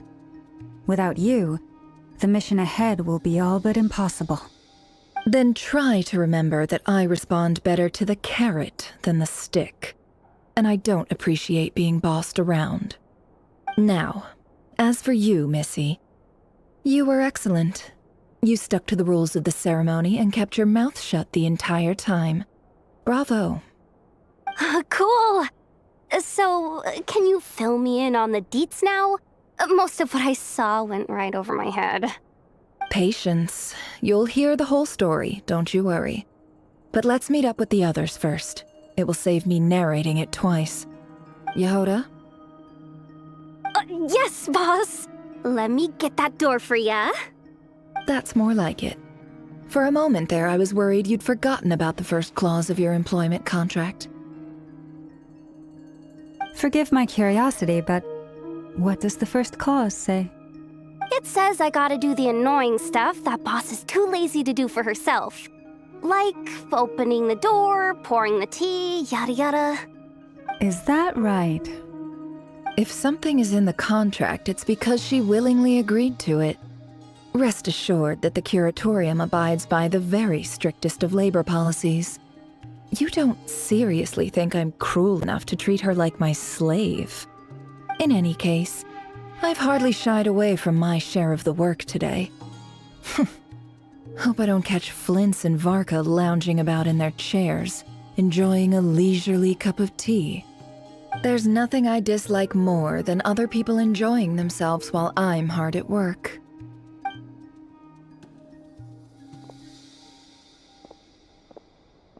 Oh no.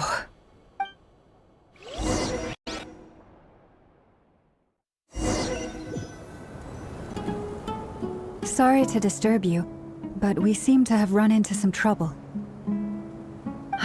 Evidently so. Don't worry, I'm not about to leave you to fend for yourselves. I'm not that kind of boss. And it would go against the Curatorium's labor policy. I'm sorry. What did you hear me say? I wasn't talking about labor policy. Wait. How long have I been standing here? Not long. You just appeared by the door a moment ago. Boss, what's wrong? You look like you've seen a ghost. We've been tricked. We never left at all.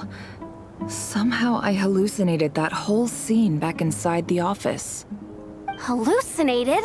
But how? How indeed. This place should heed my will alone. All thoughts and actions that occur in here are just a result of pawns moving across the chessboard in a carefully calculated manner. And nobody has access to this chess set but me. So you control everything in here? More or less. But yes, it's a special technique of mine. Has anything like this ever happened before? Only once. It was the first time I used the chess set. Is there any similarity between what happened then and what's happening now? I suppose my thoughts are a little turbulent, which was also the case my first time. Is there anything I can do to help? The first clause of your contract clearly states that I only need your help with things that I'm too lazy to do myself. Meaning, you're not feeling lazy right now? Meaning, this is not something Yehoda can help with. The chess set is a personal treasure that I alone understand. I must be the one to find our way out of here. Boss, it's fine. Really. Let me do something useful. Oh, listen to you. Whatever would I do without you, Yehoda? What? Really? Yes, really. Where would I ever find another employee as obedient and servile as you? God forbid anything ever happens to you. Oh, okay. Well, anyway, I was thinking of fetching some water. There's gotta be a source around here somewhere. I suggest everyone finds someplace comfortable to take a rest. We gotta conserve our energy. Even though all this chess malarkey doesn't exist in a physical sense, mentally speaking, it's all real. And so is our tiredness and fatigue. You don't want to dismiss mental fatigue. Just because it isn't physical doesn't mean it's any less serious. But anyway, I got your backs, so don't worry about a thing. Don't I have the best employees? Jealous much? If we can find a suitable time, I'd love to borrow Yehoda for a day to help out at the Frost Moon Scions. Would you be amenable to that, Boss Nefer? Oh, Lama. Have I ever told you just how pretty you are? Beauty runs from the tips of your antlers to the depths of your imagination. Time to rally, everyone. Follow me. As we continue our journey, the same rules will apply. That means stay focused and no talking no matter what we encounter. And don't disturb the chess pieces. You have my word that I will get us all out of here.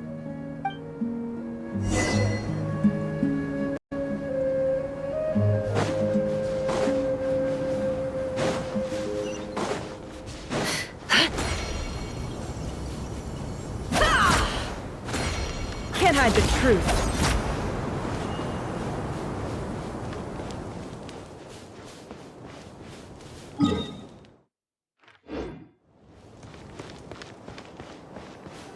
This place looks familiar. That's not a good sign. There's someone up ahead. I wasn't expecting visitors at this hour. Wait, is that? Oh, it's him. There you are. Sinue's been looking for you all day. I think he has some news for you. Oh yeah? What were you doing just now, Uncle Retinue? Hiding away some more loose change? I know I saw some Mora. What do you mean loose change? Oh, come on, I'm too old for this. Just pretend you saw nothing.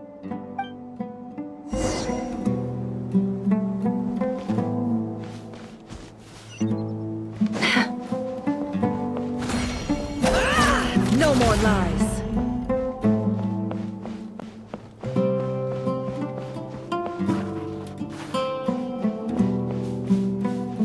It all adds up. Hey, kid. Mind telling me what Sinuhe's been up to recently? I'm trying to get in his good books and I need a way in. Get in his good books? Why? What do you want with my dad, Uncle Apepi? I've written a new song. I was hoping to showcase it at the next festival, but I'll need his approval. A new song, huh? I'd love to stay and listen, but unfortunately, Uncle Retinue says my dad's looking for me. Well, there's plenty of time and I'm not going anywhere. See that pile of stones? I'll be sitting there warming up my vocal cords. Come find me when you're done. Pile of stones. Got it.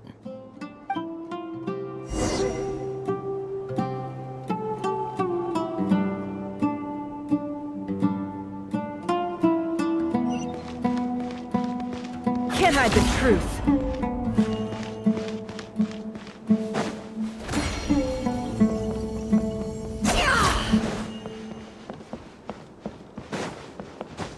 No more lies. Hi, Dad. Uncle Retinue said you were looking for me. Ah, there's my little princess. If you'd gotten back just a little sooner, you could have shared the spoils of war with me. Spoils of war? Who were you fighting against, Dad? It was just a figure of speech. The aftermath of a sandstorm is no time to be waging war. I was talking about our war against thirst. I went out to fix our water supply problem, and now I'm back. Which means... We have a well again! That's right. I found a new one and brought back as much water as I could carry. It should last us for a good while. If it wasn't for these blasted sandstorms, our wells wouldn't be caving in. You wouldn't be spending all your time out searching for new water sources. As the chief of our tribe, I'm supposed to be leading us out of hardship and poverty, onto better things. You know how prosperous our ancestors were. I've told you all the stories. And look at us now, squeezed into these hovels. No one would choose this, if it wasn't for the endless wars over the years. But things are looking up. I started working with some folks from the academia a few months back. They gave me some contacts in return for my assistance in the desert. So you're the academia's helper now? Special ambassador, they call it. Think of it as a partnership. It's nothing bad, okay?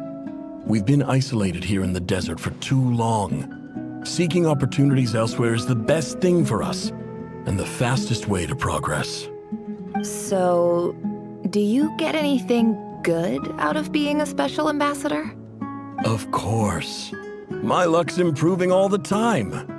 One day, I swear I'm gonna lead us out of this place. We'll find somewhere new. Somewhere better.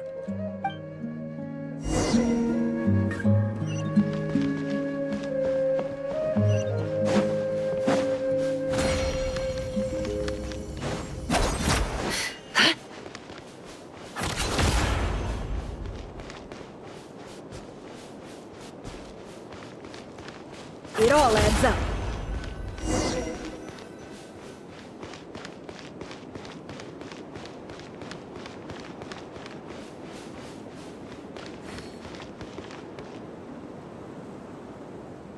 That's our well, and you know it. You stole from us. Well, you've gone from chief to thief, and now you have to face the consequences. Did you really think you could take our water without permission and get away with it? You're either brave, stupid, or both. And that Special Ambassador Act? Yeah, nice try! We spoke to the academia. They said it was all news to them. You're a liar and a cheat!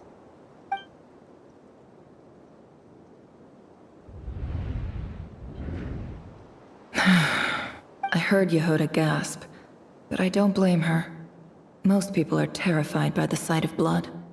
Corpses strewn across the ground.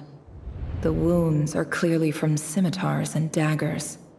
The desert dwellers' weapons of choice. There's a handwritten note on the ground. Let's see what it says. Halil, this is Sinuhe, chief of the Shimti tribe. Surely you remember me. I was the one who helped you and your colleagues avoid the quicksand in the desert. This is my second time writing to you. I assume my last letter must have gotten lost in the mail, as I didn't receive a reply. I hope this one makes it to you safely. I'm writing to you because I need some help. That sandstorm the other day completely blocked up our well, forcing me to look for another water source in Iab and Unut territory. It was a matter of survival. Praise the gods. The well of the Iab tribe was intact. It was my last resort. I drew what water I could and left, but not without being spotted. I fear they will retaliate. You told me to write to you if I ever needed help. You said you'd be my ally in the academia. I urgently need you to formally recognize my title of Special Ambassador and send some of your people to assist me for a few days. It's the only way I can convince them that this was the academia's decision and prevent them from retaliating. This is an emergency. Please send help as soon as possible. Looks like this letter never got sent. The writer died a grisly death, and the letter was trampled into the ground. It's badly defaced. Some parts are barely legible. What a ridiculous lie the surviving Shimti tell. Their whole village was butchered over a sip of water.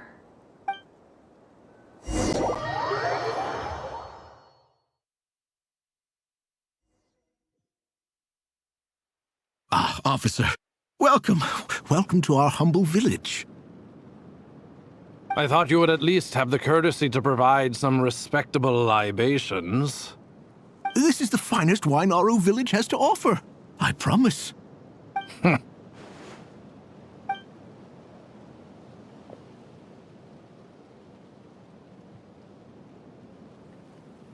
The Academia has agreed to reserve a single space for a candidate from your village. But I remain skeptical of this entire endeavor. I highly doubt anyone in this desert possesses serious academic potential. Please, have faith. If not in us, then in our god. The child we found shows great promise. I beg you, take her away from this place. Give her a chance. Don't let her talent go to waste. I don't recognize her. New arrival? She showed up here a few days ago and we took her in. She's a really bright kid. Please help. I'm begging you. So, where are you from? Nowhere special. Just a sand dune. What about the rest of your family? How many of you are there? Just the one. It's only you? Correct. So, no brothers, no sisters, no mother or Any who have slept on a bed of sand, I call my brothers and my sisters. Apart from that, I have no family. All right. Get over here. Sign your name on the form.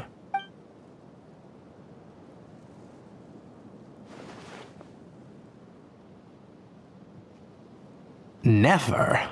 You're rather fair-skinned for a desert dweller.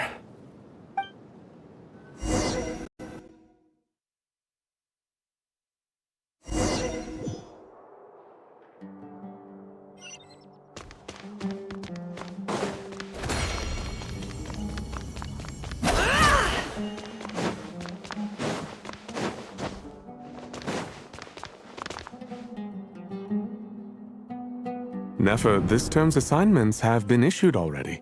Please read through the materials thoroughly, conduct your own additional research, and then write an essay on the topic. Yes, Professor, I'm aware. I just had a couple more questions I wanted to get your perspective on. Oh? Please, ask away. Well, I saw the other students' problem sheets, and I couldn't help but notice that my assignment is much easier than theirs. Do you really think I'm a weak student? A weak student? Goodness, no. Quite the opposite. You have a sharp mind, almost too sharp. I think what you're saying is, a weak student wouldn't have noticed the discrepancy. And if they did, they certainly wouldn't complain about the lighter workload. You see, sharp as they come. You see things the way they are, and I'm sure you know why they're like that. Because of where I come from. Because I'm different. I'm sorry, Nefer. I don't like it any more than you do. It's just... Anyway, you said you had a couple of questions? What's the other one? I wanted to check... If someone sent me a letter to the Academia, where do I go to collect it? Ah, your family wrote to you. Well, as long as they put your name on the envelope, someone should hand it right to you. Not exactly. It's not even a recent letter. I was just curious where the mail would end up if no one collects it. The House of Dana, I expect. I know there's a box for unclaimed mail somewhere in there, probably sitting on a shelf. Whatever you're looking for, that'd be the place to start. Okay, got it. Thank you, Professor. Oh, don't mention it. Honestly, I feel like I failed you. I'm supposed to be your teacher, but I haven't taught you anything. Hey, don't say that. You're a great teacher, and you do your best for all your students. But the rules are the rules. You're not allowed to teach students like me. It's not just the Academia either. The whole world bends over backwards for the successful, and leaves the losers to suffer and die. Oh, my dear child. Don't tell me you've given up on life already.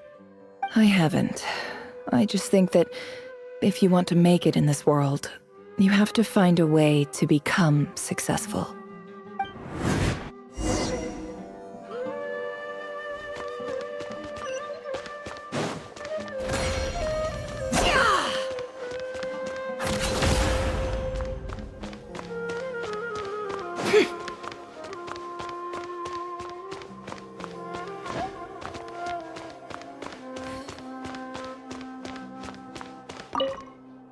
This must be it.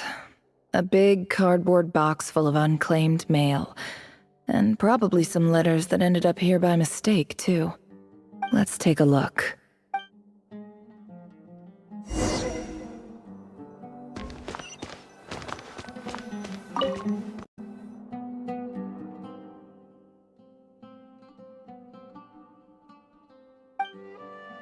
A dilapidation survey from Port Ormos.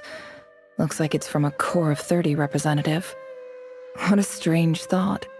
A bunch of mercs losing sleep over rundown buildings. This one was never even opened. I guess the recipient didn't care what the Core of 30 had to say about anything. Who was it addressed to? I don't recognize the name, but it must have been a Ksharawar professor.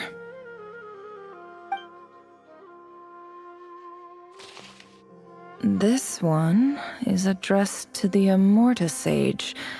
The title is Changes Observed in Satyavada Life Symptoms. Why do all these letters read like full-blown dissertations? Guided by the incense, we became lost somewhere in the forest. All the barriers between levels of consciousness disappeared as our minds soared around in circles, looking for a branch to seek refuge on.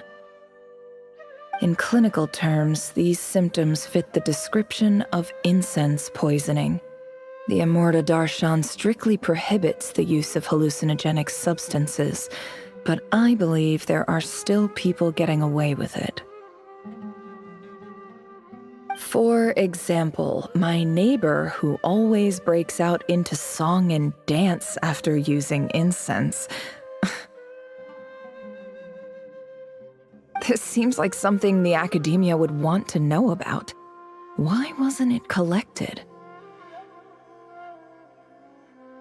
Wait, what's this written on the back? It's so small. The note says, "The sender authored this letter while under the influence of mushrooms. I would send it back, but no return address was provided. Stamped by the Grand Conservator of the House of Dana." This next one is addressed to Grand Sage Azar?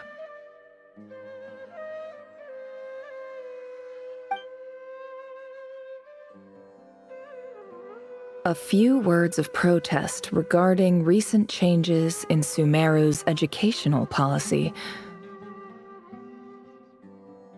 In recent years, the academia has taken on a small number of students from the desert region, as per the policy to this effect.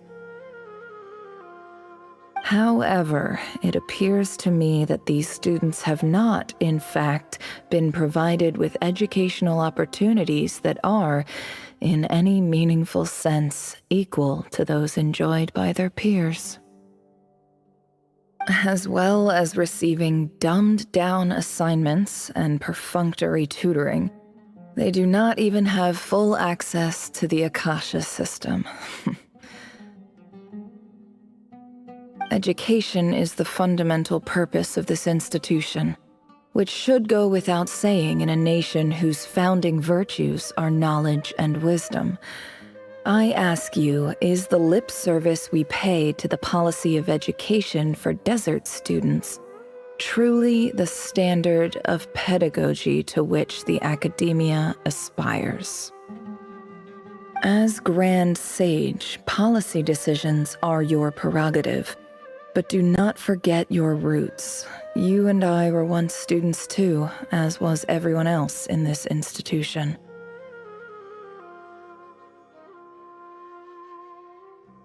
I do hope you will give some serious attention to this matter. I encourage you to discuss issues like this with myself and others, and listen to some alternative opinions. Great letter. Shame it didn't get to where it needed to go. And the sender is Huh? Sage Cyrus of Spantamod. I didn't realize anyone else even knew how bad students like me have it in this place. So this is where letters from the Sage of Spantamod end up? Nice one, Grand Sage. Really enlightened leadership. Whatever. This isn't what I came here for. Moving on. I'm not exactly holding out hope that a letter sent from the desert would even make it here. But if it did, where else would it end up if not in this box? I can't believe how much discarded mail there is. Must have been years since someone last went through it all. And this is just one box. The whole House of Dana is boxes on shelves. I don't believe for 1 second that any human being has sat down and read through all the documents in this place. Who has that much free time on their hands?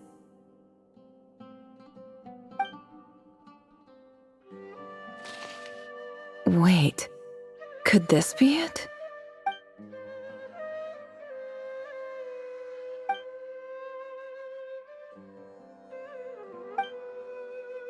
Greetings, Halil.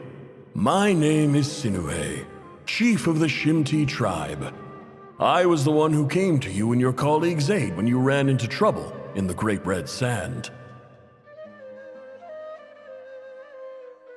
I don't know how well you remember it now, but I brought you to safety and gave you some water and other supplies.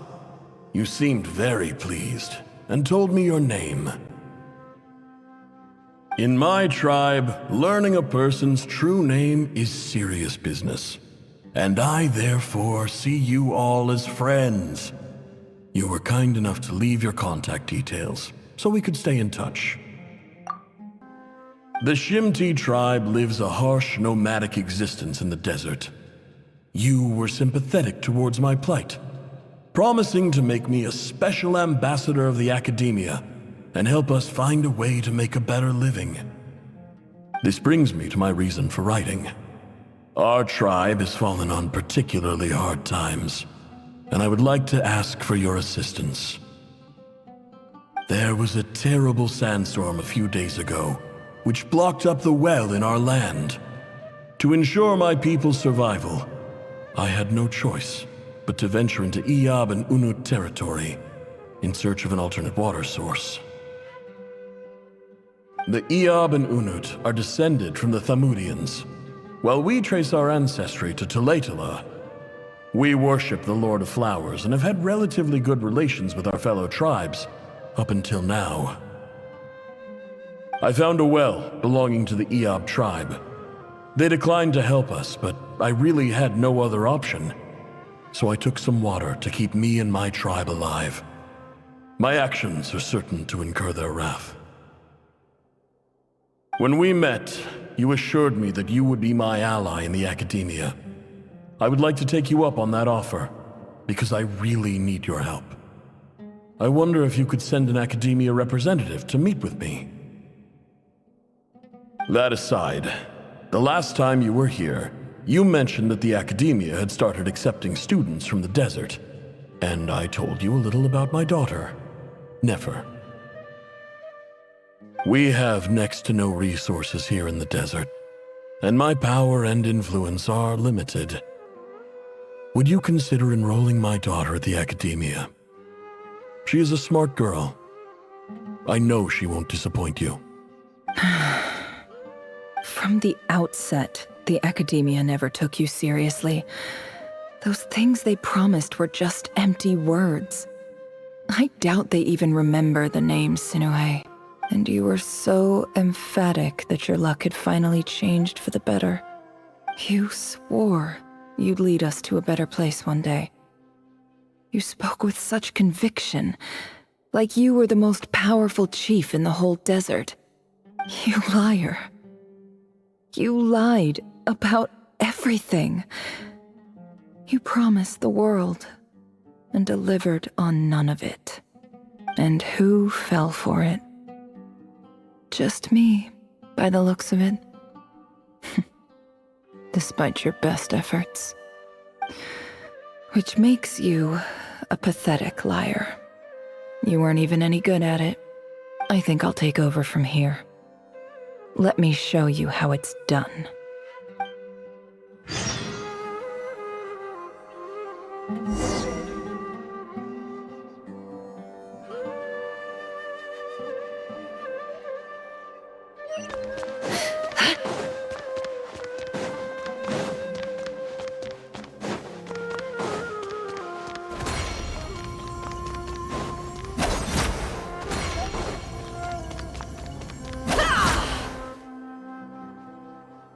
I just came to say goodbye.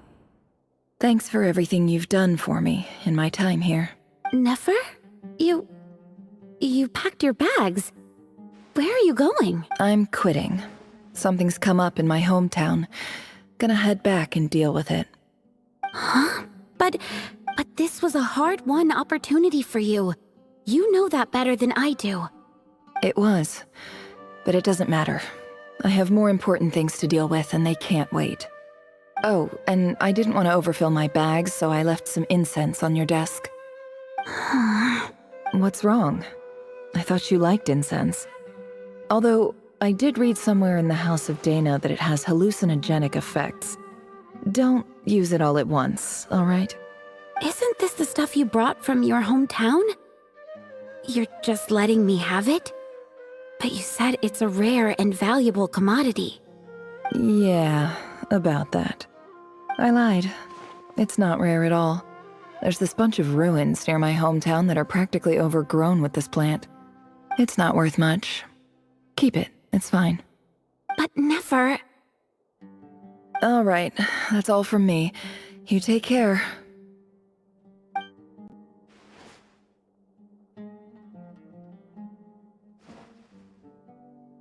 Don't forget me, okay? I mean, we're more than just classmates, right? We're friends. Yeah, I'll remember you. I lied again. That incense is worth a fortune, and it's a rare find even in those ruins. And as for remembering her, I have far too much to do when I get back. No time to reminisce. I'll be lucky if I even make it through this alive. But either way, I expect I'll forget you pretty quickly.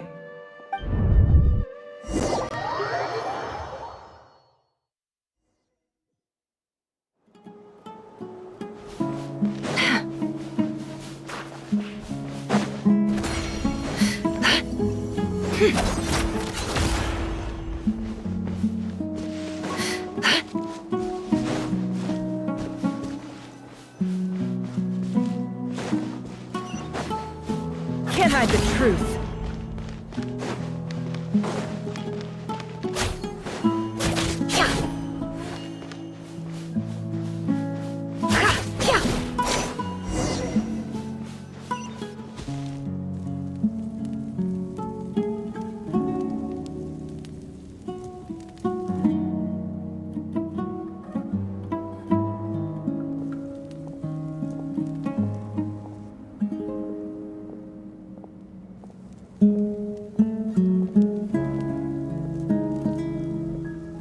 It's a pleasure to meet you, Mr. Arif.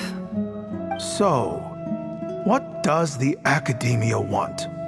Since they've sent their special ambassador, I assume there's a big business deal to be made.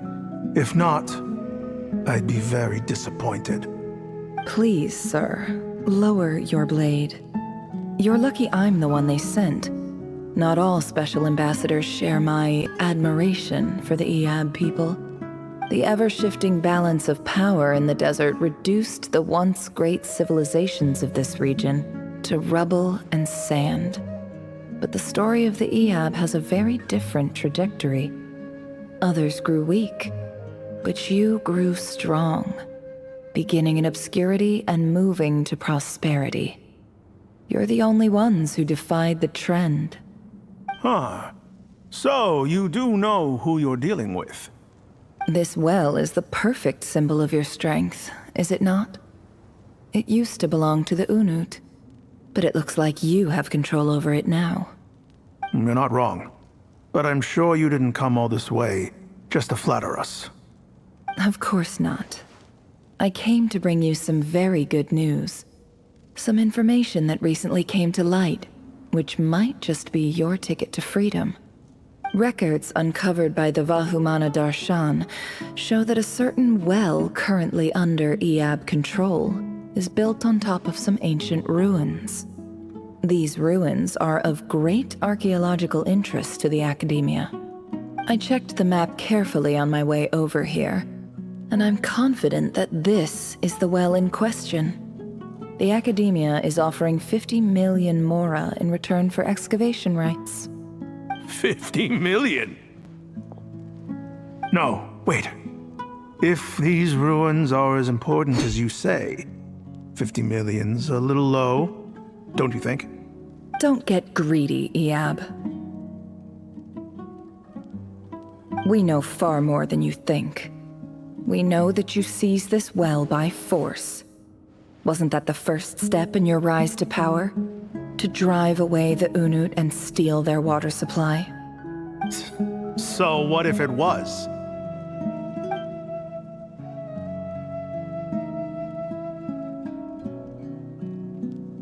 Don't worry. As unscrupulous as it was, it's something we're willing to overlook. The Academia is only interested in dealing with the de facto power holders in the region. I hope I am making myself clear. And I hope your words are the truth. If I find out the Academia is trying to play me, I'll hunt down every one of your people and make you watch as I cut their heads off one by one. I assure you, Chief, that would not be in your long-term interests. You don't want to make an enemy of the Academia. You see how I'm dressed, don't you?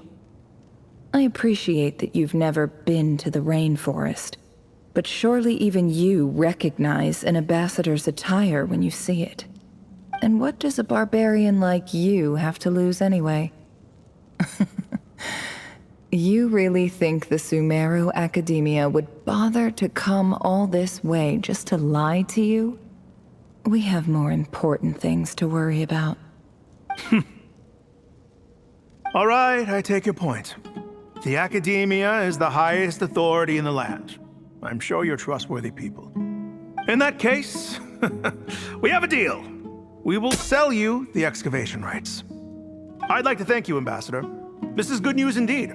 Excellent news. In fact, it calls for a celebration. Would you do us the honor of staying a while and enjoying some Iab hospitality? Gladly. I am partial to wine myself, and I trust you are as well. So let's indulge in a few drinks together, in celebration of this momentous occasion.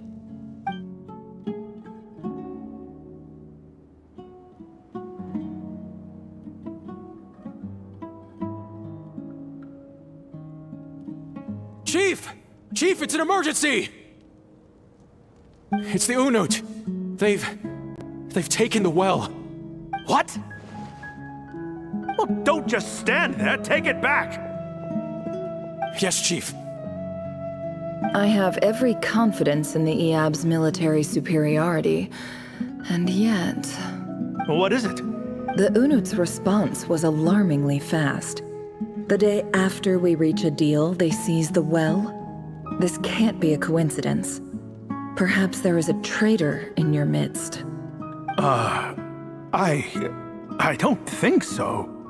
I am obliged to remind you, Chief, that the Academia will only deal with the de facto power holders. If you cannot regain control over the well, I'm afraid you won't see a single mora of that 50 million. No! Please, Ambassador, just give me some time. I swear the Unut will not get away with this. That well is ours, and so is the mora. Glad to hear it. I will wait here for an update. If there is a traitor, I will find them. In the meantime, make yourself at home. I'll report back as soon as I have an update. Much obliged. Wow. All it took was a few words and I've got him wrapped around my finger. What an amazing feeling. So, in summary, Ambassador, the Academia would rather negotiate with our tribe instead of the Eab, yes? The Eab are ruthless murderers who don't listen to reason. And now they have the gall to interfere in our research projects in the desert region. So let me ask you, Chief. If you were the Academia, what would you do? Kill them all, of course. Precisely. The Academia does not tolerate those who stand in our way. The Eab have held back our academic pursuits for too long, and our patience is wearing thin. At the same time, there is simply no way that the Academia can be seen to be intervening in desert affairs. I'm sure you understand where I'm coming from. We have our own rules out here.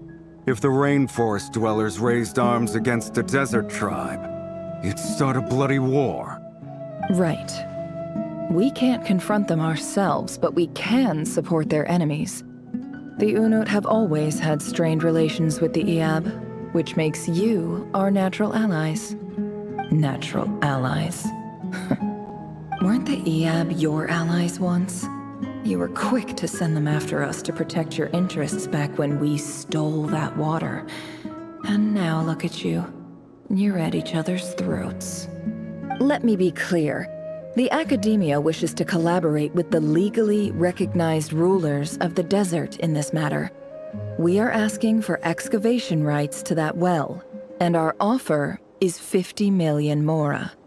Say no more. I believe we have an understanding. Good. Then I suggest you get to work. Get us access to that well, and the mora's yours. You see, Dad? Lying is easy when you know how. People will believe anything.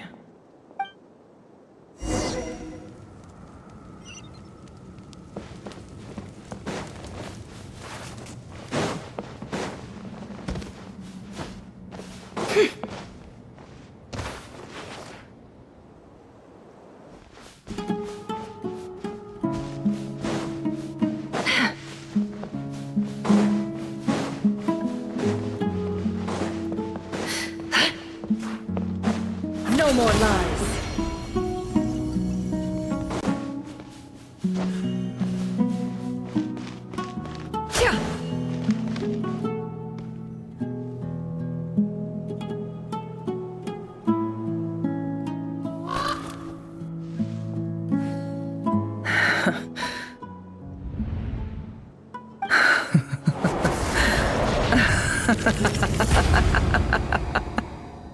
Look at yourselves. You may be vile, savage monsters, but your butchered bodies bleed like any others. You're no different. You're nothing special at all. The monsters who destroyed my home, they're just ordinary, petty human beings. What a joke. I think we're even now. Maybe I've even done the desert a favor. It's a better place without all these people around. Oh, Sinuhe, my gullible fool of a father. Perhaps if you'd been as ruthless as I was today, our tribespeople would still be alive. In this dog-eat-dog world, a chief needs to be tough to survive. But you couldn't do what had to be done.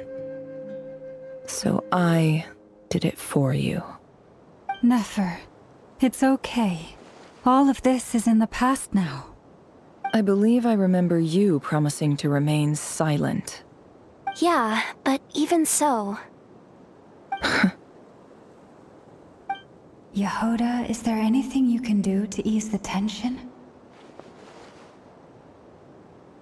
Alright, time for a sharp turn onto a completely different topic. So, anyway, that's enough of that. When are we getting out of this place? Feels like we've been walking forever. I'm getting pretty tired. Oh, Alma, you tired? Yes, if we can find somewhere to sit down, I could certainly do with a rest. It's not far now. There should be a temple just up ahead.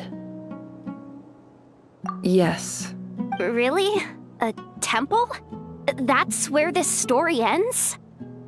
I guess that's how things go in the desert. Desert dwellers can never escape their destiny. Or so everyone says. I never wanted to believe it, but looking back now, I'm as desert as they come. You mentioned a temple. What's waiting for us there? My biggest trade secret of all. Ah. Then I'm guessing it's where you got your power from. The power to peer into other people's minds. I didn't know you were clued up on any other religions. I'm no expert in the history of Sumeru, but since you come from the desert, I would imagine it has something to do with King Deshret. Sounds impressive.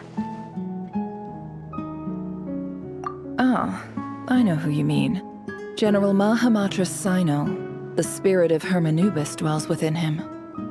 That's Boss Neff for ya. She knows everything.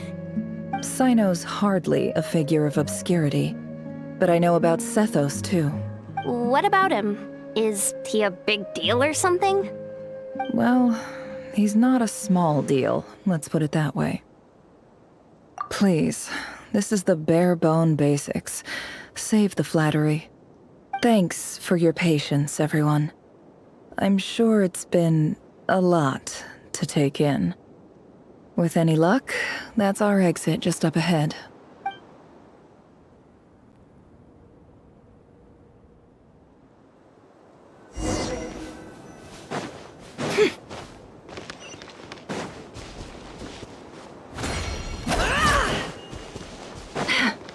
It all adds up.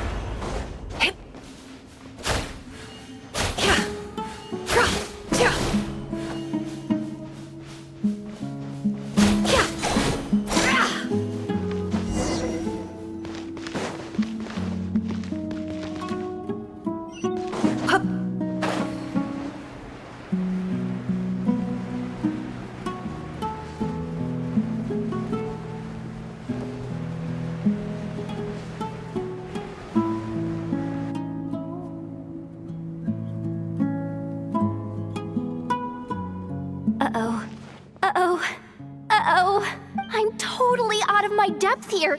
I don't have anything to add about any of this stuff. Like, look at that statue, for instance. I want to do the whole name-dropping, this girl knows her stuff thing too, but I've never seen anything like it before. A statue with the head of a bird.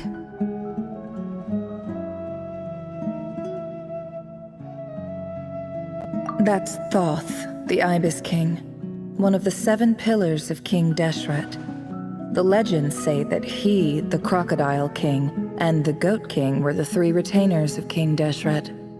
Let's take a look.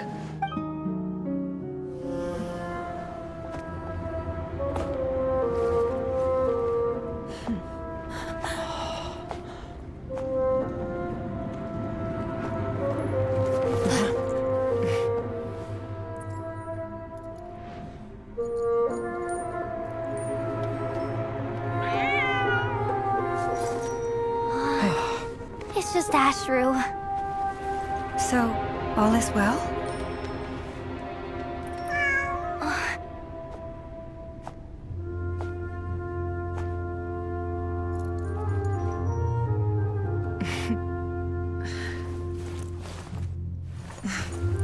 Typically speaking, at this point, the world disintegrates.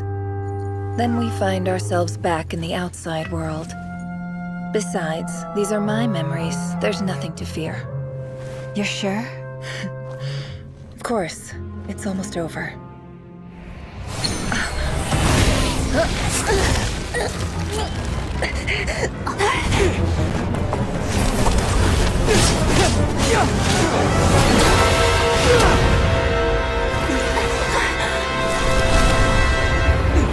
Never! Hey! Hold on!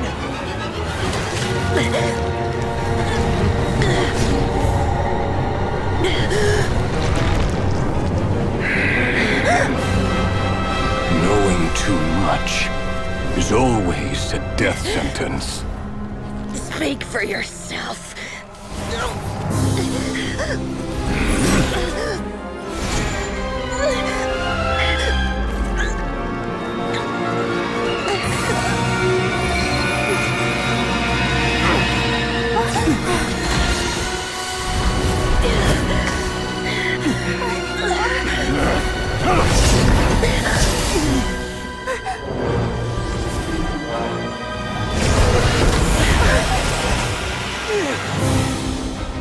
How repulsive.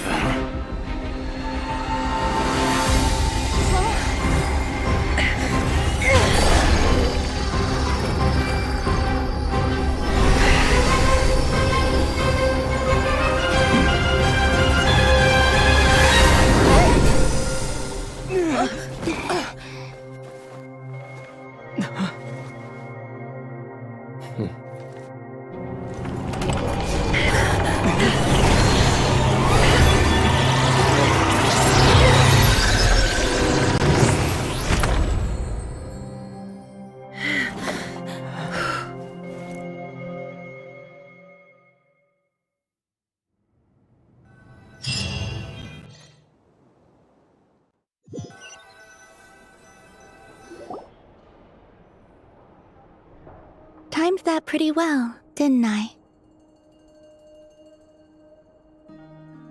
It's okay. I'm just glad no one was hurt. Paimon noticed you doing something too, Dainsleif. Were you helping get them out? Of course. When I asked Nefer to conduct this investigation, I was not naive to the dangers involved. I had a duty to ensure your safety. Good to know your sense of justice is still intact after all these years.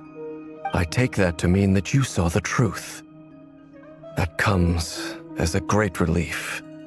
I certainly did. And thanks to your help, I also managed to trap Rerir inside the chess set. Whoa, really? How'd you manage that? Well, to be honest, I sensed that something was wrong long before we made it to the temple. By using this fragment to probe into Rerir's past, well, the monster formerly known as Rerir, it seems I alerted him. I was tracking him, then he caught on and started tracking me too. Can't say I'm surprised. But how did he track you through your thoughts alone? That shouldn't be possible. Rerir was a secret agent who reported directly to the Vinster King. He is an expert at finding a trail and hunting down his pursuers. No one? He infiltrated the chess set, read my thoughts, and built a new virtual chess set inside of it. That's why we weren't able to leave at first. Speaking of your chess set, it's quite a remarkable item. No wonder. You overestimate me. I only have a connection with one of his underlings, the Ibis King. You all saw how this came to be. A long time ago, the Iab massacred my tribe, the Shimti, in our home village. A few years later, I enrolled in the academia, where some new information came to light. The Unut and the Iab fought a bitter battle over the rights to a well, all for the sake of a non-existent 50 million Mora. The Iab ultimately won that confrontation, but their victory came at the cost of almost every warrior in the tribe. The final blow to the Iab came at the victory feast, when an Unut assassin beheaded their chief right before my eyes. The remaining Iab fled and have been scattered to the winds ever since. Having gotten my revenge, I returned to my hometown, where to my surprise, the nearby temple was still standing.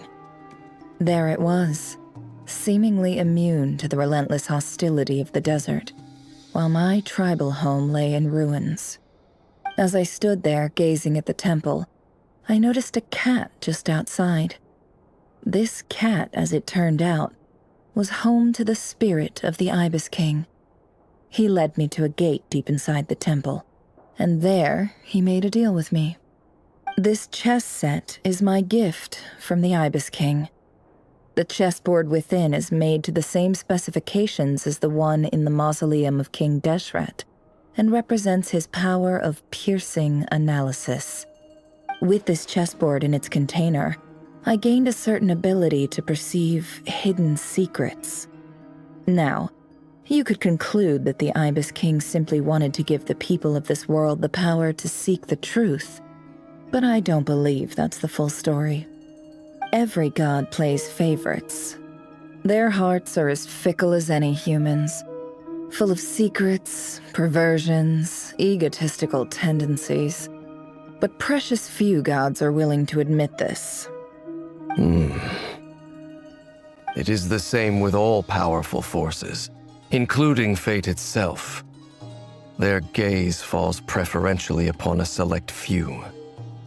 As you rightly point out, this is an act of favoritism. If you're alluding to the Abyss, then yes, I agree. Gather the others. It's time to share everything I've learned.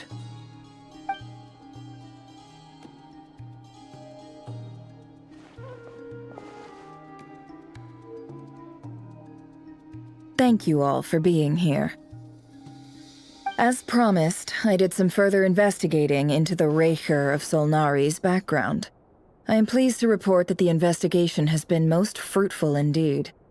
The Raker of Solnari, real name Rerir, was once a Khanrian subject who served the Vinster King. I will now share the important details of his story. Please save any questions or comments for the end.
So that's why he's so obsessed with the moon. A tragic tale, to be sure. But it does not excuse his many transgressions. No matter how much Rerir suffered in the past, the fact remains that he is what we know today as the Wild Hunt, wreaking havoc upon innocent lives in Nod-Krai. He becomes more dangerous with each passing day. If left unchecked, it is simply a matter of time before all of Tevat suffers the consequences. This is a threat that the Knights of Favonius cannot ignore. A question for Miss Columbina. Forgive me if this is presumptuous, but have you ever seen the spatial gateway that appeared in Rerir's memory? Never. But I have heard stories of something called the Moon Gate, and this seems to fit the description. Miss Lauma, any thoughts on this? In the lore of the Frost Moon Scions, the moon is believed to hold many secrets. Some sources speak of ancient knowledge, others of a gateway to the unknown. The term Moon Gate is one I have heard before, but as is the case with all of our legends, there are no records of any first-hand witnesses. We cannot know whether it truly exists. Then back to Miss Columbina. As a moon goddess yourself, do you have some idea of where the Moon Gate leads to? Not at this stage, sorry. I do hold the power of the Frost Moon, and my strength is recovering well. I can sense that the gate would open at my command, but... But there's more to the power of the Frost Moon than that? Yes. A moon goddess has the right to open the Moon Gate, since it is a path to the moon. But as never mentioned, holding open a spatial gateway takes a huge amount of power. And right now, I need to conserve my energy to fight the Raker of Solnari. I'm afraid this is one mystery we may have to leave unsolved for now. I agree. Better to save your strength. But if you'll humor me for a moment, I have a bold conjecture of my own regarding the world beyond the gateway. I highly suspect that neither Tholindis nor Rerir made it through unscathed. The evidence pointing to this is the fact that the Rehir of Solnari exists in the form of countless fragments. With the abyssal power he wields, no ordinary foe can touch him, let alone tear him to shreds. And yet, the Wild Hunt proliferates wherever his scattered fragments lie, drawing hordes of monsters to many different locations across the land. So your theory is that Rerir was physically torn to shreds by some powerful force? Hence, why the Wild Hunt is a distributed phenomenon, rather than a unified one? Makes sense to me. Explains why the Wild Hunt is so pervasive, and why he's been trying to piece himself back together. He was whole to begin with, and he wants to be whole again. Without the power of the Abyss on his side, he almost certainly would have perished the moment he was torn apart. But the Abyss, much like a curse, has kept him alive. I could not agree more. The power of the Abyss is most surely a curse. It is a compelling explanation, and one that accords with my present understanding of Abyss creatures.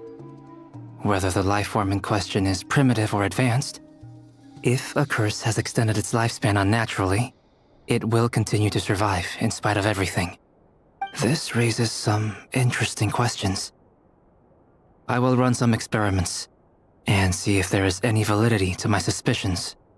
That being said, regardless of whether my research bears fruit, I would like to thank Miss Nefer for conducting such a thorough investigation. Already, it has greatly enriched my understanding of the entity we face.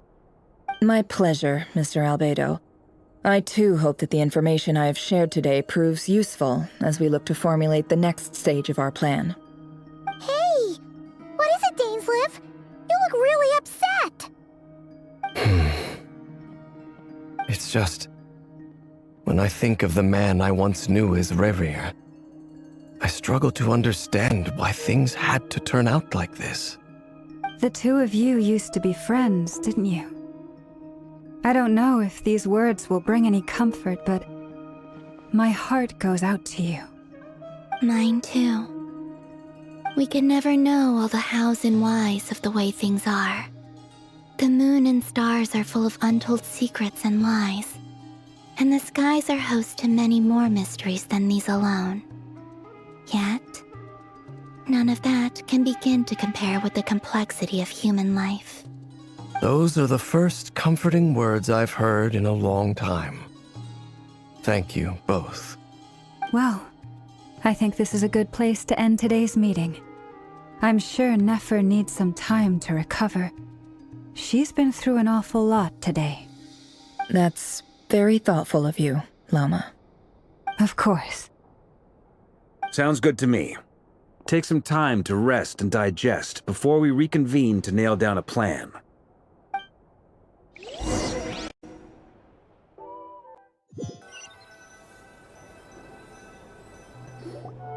Hey, is this a bad time? Hope I didn't kill the conversation.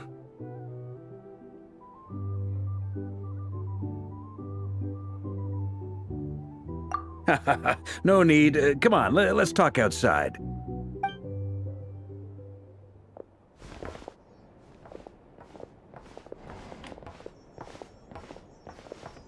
Anyway, Nefer went back to the curatorium to get some rest. But before she left, she shared some things with me that I thought you should be aware of. Firstly, although she managed to trap the Raker of Solnari inside her chess set, there's no guarantee that the power of the Ibis King is any match for one of the 5 sinners. Their powers are beyond our comprehension. It's only a matter of time before he finds a way to break out. We have to come up with a plan and take care of him before that happens. Honestly, Paimon figured that might be the case. So, how long have we got? Well, I asked her that same question. She talked for a long time, but for the most part, it seemed like she was trying to convince me how precious her chess set is, and what a long and storied history it has. It felt like some kind of sales pitch, you know? The kind where you end up handing over Mora against your will? Anyway, after all that, she finally answered the question. 2 days, at most. 2 days? Holy moly! Can we even recruit enough help in that time? That remains to be seen. Which brings me to the second issue. Dainsleif is obviously conflicted about this whole thing. But given how little time we have, there's no way we can pull this off without his help. You have some history with him, right? Do you think maybe you could talk to him for us? Great. I appreciate it. All right, on to item 3. So, Albedo, Durin, and I put our heads together and came up with a plan. Can't promise it's gonna work yet, but at least it's a start. We figured we'd bounce the idea off you first. We'll explore it further once everyone's recovered. Oh, Paimon's dying to hear this. All right, so here's what we're thinking.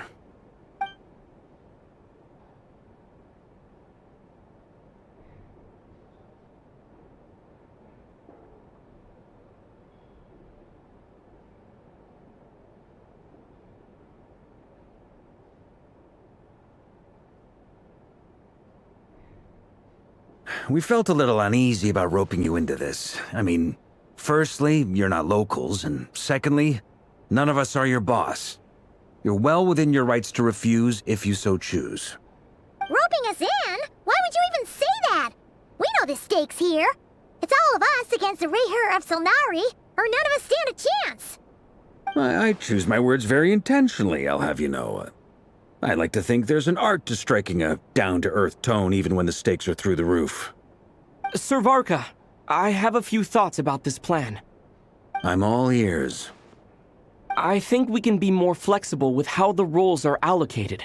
In my view, the most sensible lineup would be like this.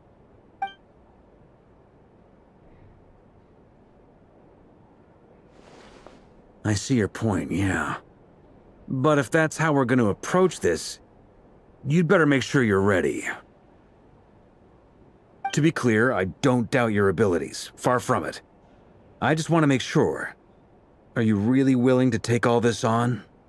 I want to do everything within my power. The Rayher of Solnari is a truly fearsome opponent, and if I do my part, it'll greatly reduce the risk for everyone else involved. Well, that tracks with what I've heard. Jean's mentioned in her letters that you're so diligent it's almost abnormal. As in, most people weigh up the risks and rewards in situations like this. But you seem to just march towards danger without a moment's hesitation. Of course, everyone appreciates a fearless pioneer. But all that aside, I'm the Grand Master of the Knights of Favonius, and you're our honorary knight. I want to make sure your courage doesn't come at the expense of your safety. Thank you, Sir Varka. I should be the one thanking you. It means a lot to have you on board. I'll give some serious thought to your suggestions.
This is a thorough plan, but I do have one last question before we take action.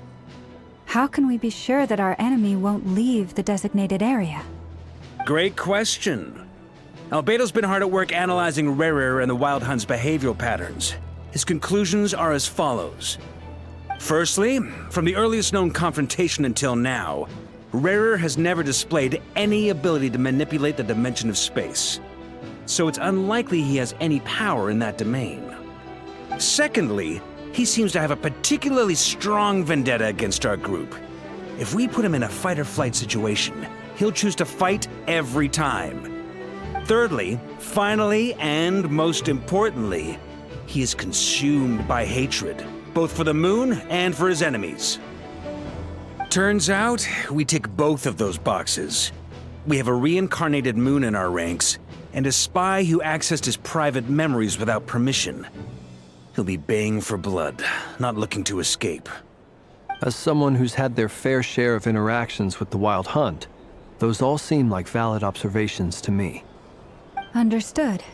Then I will defer to the verdict of the group. Well, everyone, that's the plan in full detail.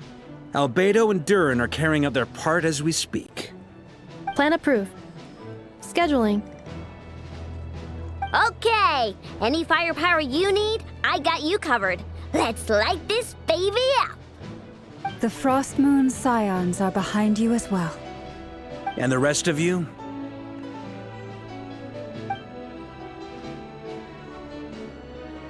No objections? All right, then it's settled. This is the plan we're going with. Next up, an old tradition of mine. Anyone who wants to back out, now's your chance. Wait, we can still back out of this? Everyone says things they regret, right? I don't want anyone feeling trapped because their mouth said yes before their brain had time to think things through. A very people-first approach. I hear that's common practice in the Knights of Favonius. Heh. Who'd you hear it from? D-Luke? Shh. We don't use people's real names at work. This contact will be known only as Owl, please and thank you. This plan can only work if everyone does their part. Flint's and I will absolutely support it. We shall indeed. You'll be glad you accepted our help. Also, you are the last person I expected to see here, Miss Dory. It's not often I get called Dory in a work context. My peers usually call me Lord Sangamabe. So, the longer your name, the higher your net worth. Is that the idea here? In that case, Mr. Flint's here must be worth a fortune. That's right, I know your full name. It's... The walls are thin here. I'd appreciate you keeping that a secret. Okay, fine. I'm actually only here as a favor for someone else. Do you have any idea how much it would cost to hire me otherwise? Oh, does this mean someone out there actually has the power to boss Dory around? It most certainly does not. We have a long-standing and mutually beneficial business partnership. She's actually the mom of a friend of yours. Said mom supplied me with a great little trinket, but now that lady's ruined everything. If I don't start building a little goodwill now, my whole business in Nod-Krai is gonna go down the drain! Okay.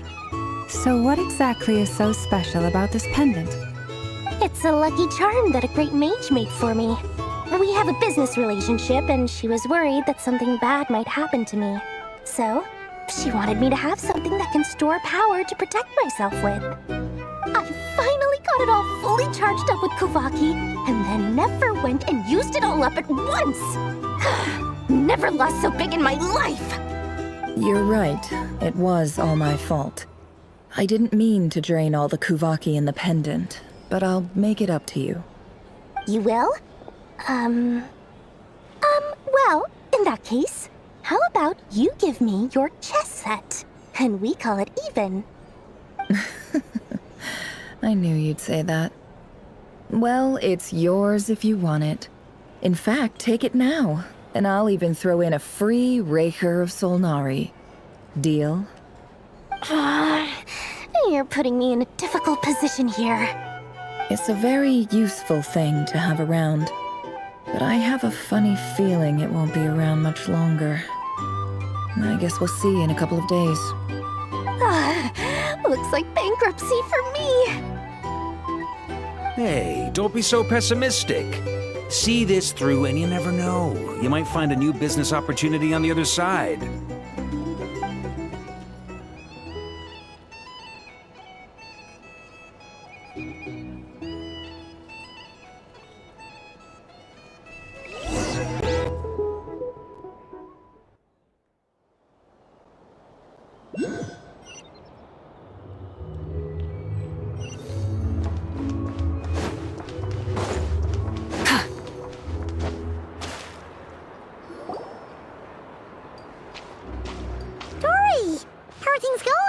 Feeling ready?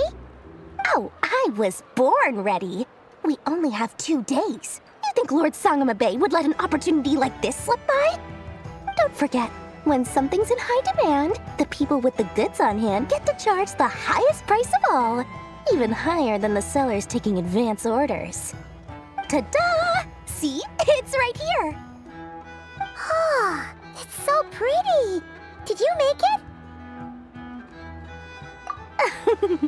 No, I have a supplier. We go way back, so he made me a very attractive offer. Aha! No wonder you were talking about lucky charms at the meeting. You've been getting Kaveh to make them for you. That's not the full story. It actually started a while back as a project between me and the Dendro Archon. Mage Alice once warned me that this world won't stay safe forever. There may come a day when everyone faces a great crisis.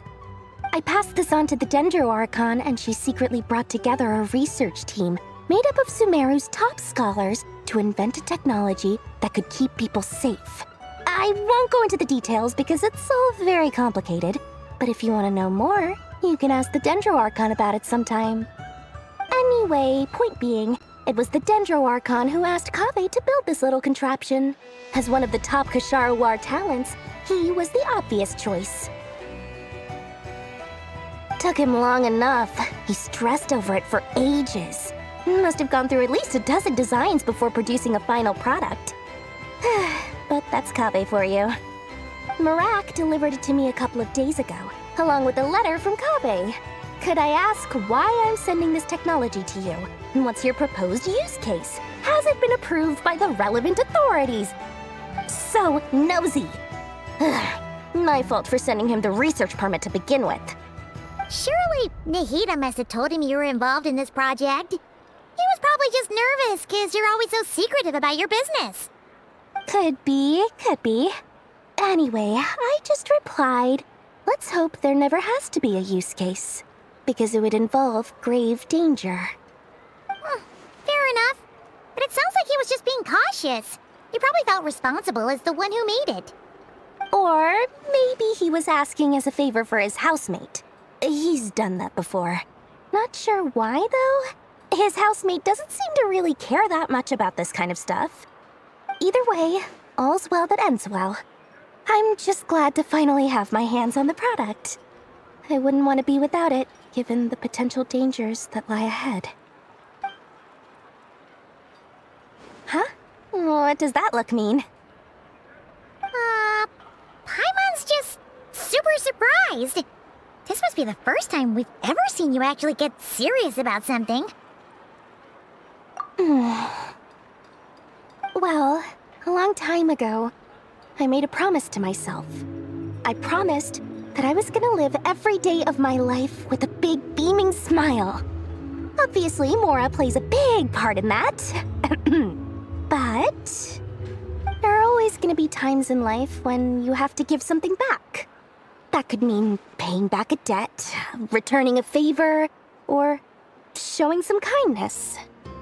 Alice has been a huge help to me over the years. She was the first investor I ever had. And I want my investors to know that Lord Sangamabe is the best in the business. And more than that, no one knows what the future will bring.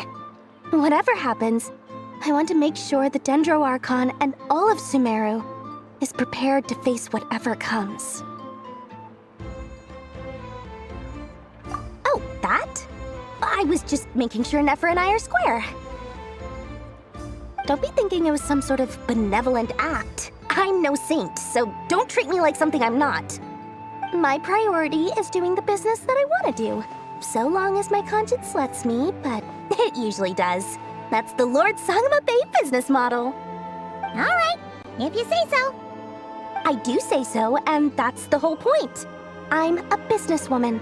Don't go trying to figure out what kind of person I am. You'll exhaust yourself. Much easier for everyone involved if you just take my word for it. Oh, and could you two help me get this stuff where it needs to be?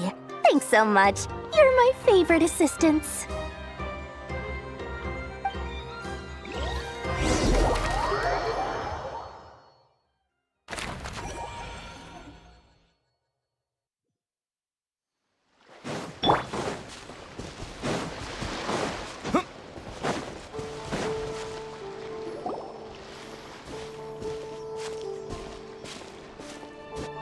Traveler, Paimon, it's good to see you. Everything going smoothly over here? Sort of.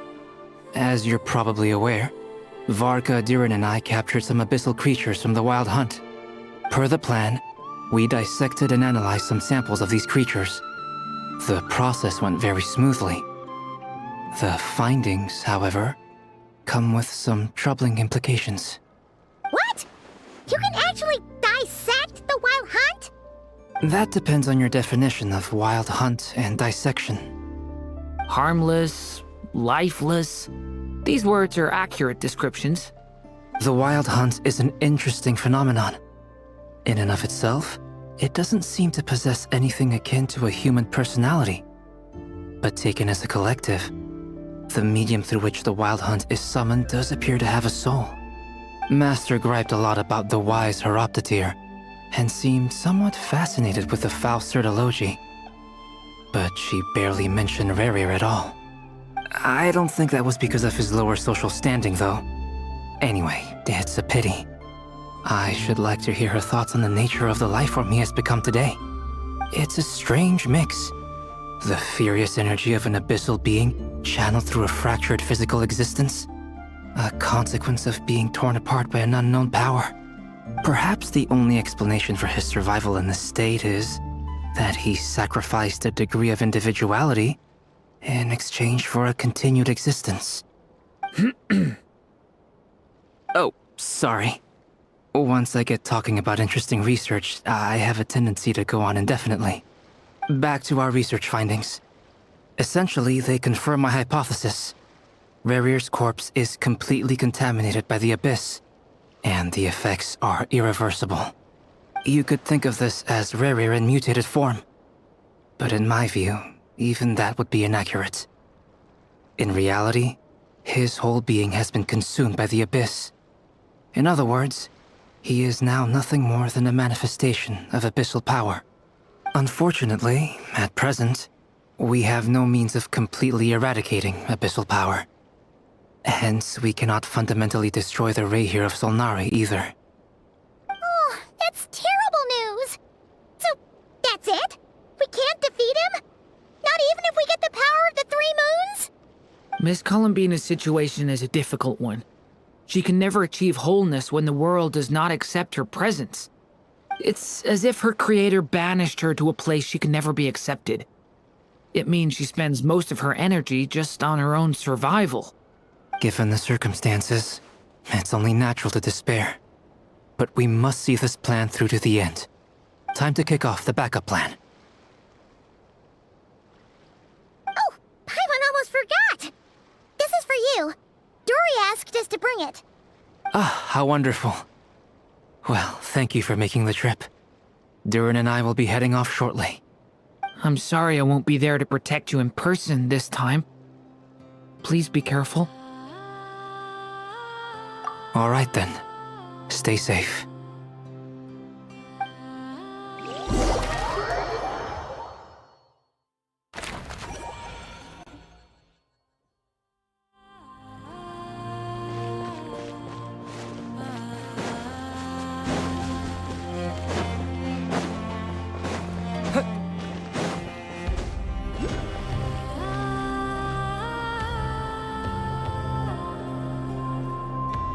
Miss Lauma, is everyone here?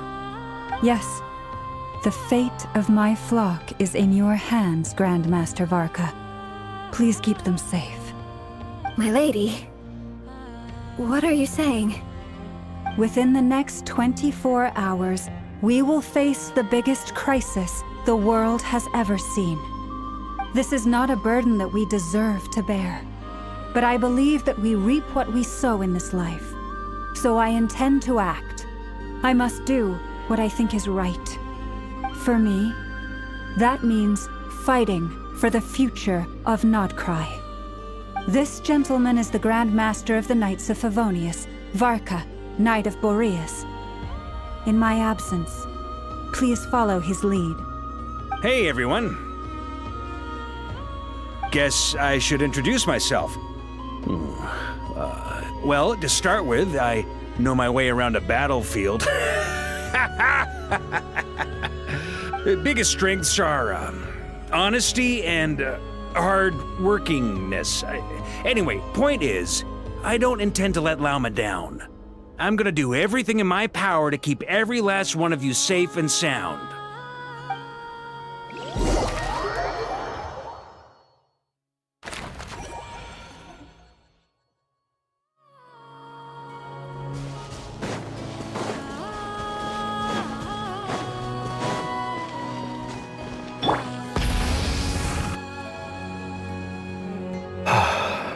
Something on your mind?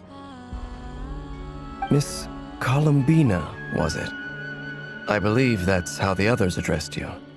That's right. Names are funny things.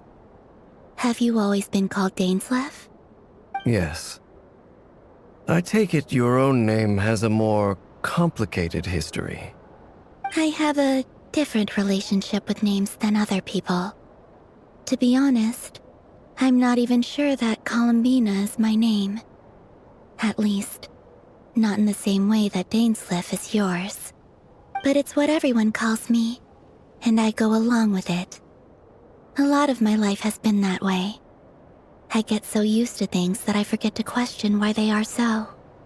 I never used to think much about where names come from, or what they mean to people. Maybe something's wrong with me. You're different from other people. I sensed it the first time we met. You're more perceptive than most. I'm sure your long life and rich range of experience explains that. Do you ever find yourself missing Conria, Mr. Dainsleif? Difficult to answer. I have dreamed of the past many, many times. Sometimes I'm fighting tooth and nail.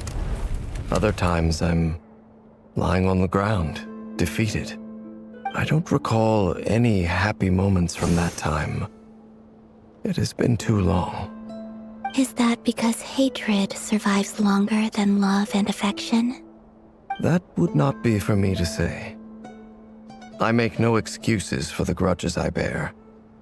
But whatever the reason, I remember little that was beautiful or sentimental. Thank you for your help with the Rerir situation.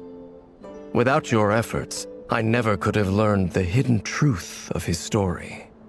You're welcome. I know he's your friend. Friend? He betrayed me. And I never really understood what he was going through in life. Some friendship, that is. Okay. So, do you plan to fight him with us? You see, you're torn.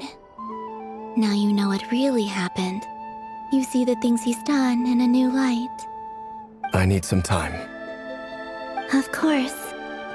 I completely understand. Anyone else in your position would feel conflicted too. Actually, I went through something similar myself recently. Something happened that changed my perspective on a situation. A situation I took for granted at the time, but now I feel very grateful for it. You mean the Harbingers who still support you, even though you've left the Fatui? Yes.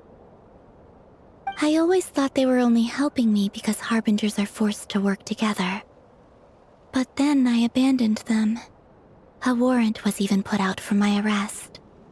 And even now, they still support me. Which means I was wrong about them all along. Clearly, they view you as a friend. I feel a little guilty now. I regret not seeing her help for what it was, and not treasuring it. I see the guilt that you're feeling now, because I feel it too. Hopefully, talking about it will do us both some good. Have you noticed that the Traveler and Paimon are over there? I think they've been listening. Huh. Shall we say hello? Sure. Hello. Ah! They caught us!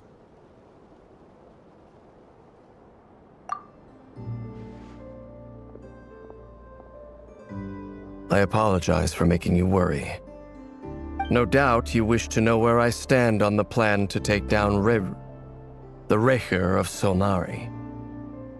I'm afraid I need a little time, but I will seriously consider joining you. You will? Oh, thank you so much! Everyone will be so grateful to hear that! They needn't be. This was something that I was going to have to face up to eventually. That doesn't matter to them. They're grateful to you regardless. You can't control their gratitude, so just accept it. And then, have a think about whether you're willing to join us.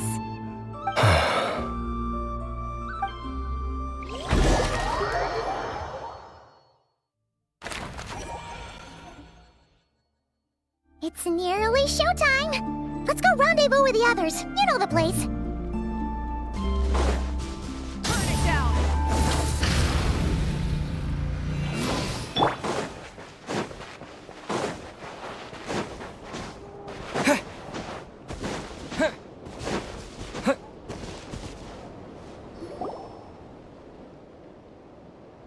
Ah, you're earlier than I expected.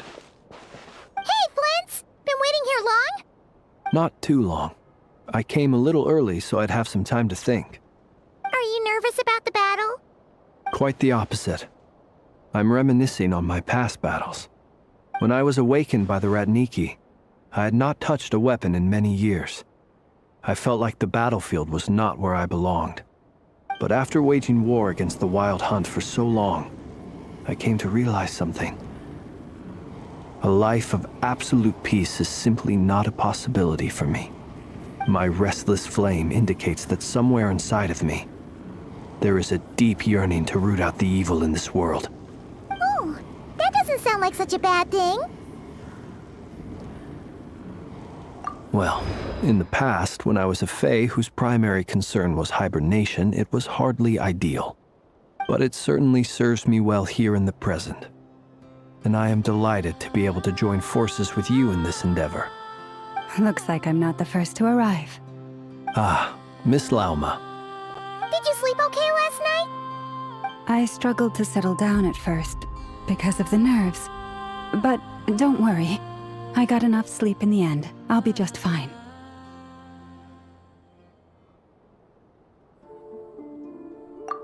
Please, I'm just doing my part.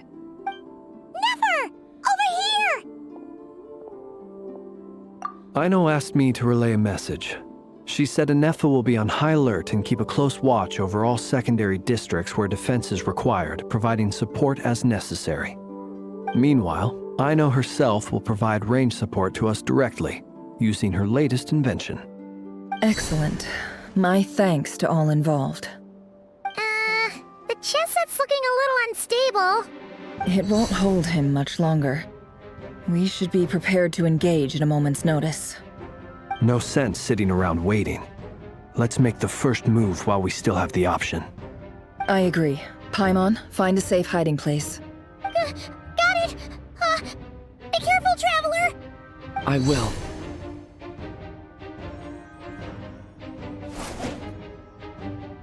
Everyone, take your positions as soon as the battle starts. Every ounce of strength we have in our bones, let us bring to this fight. Ready? Let's go. I've seen all your futile ploys before. You have become the authors of your own demise.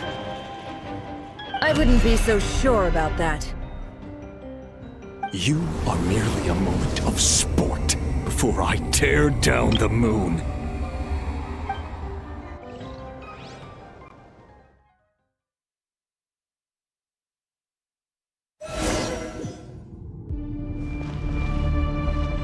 Stay on your toes. Yep, you too. Let me help you guys. Big fist!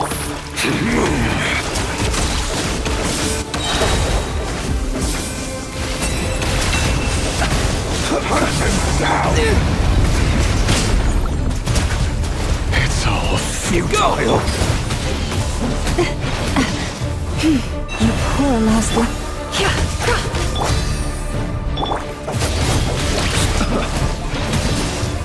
Observe.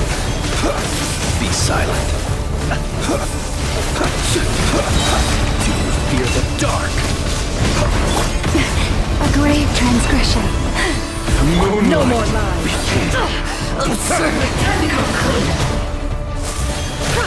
It all falls into place. It's all futile. It all adds up. For the everlasting forest. The mystery unravels.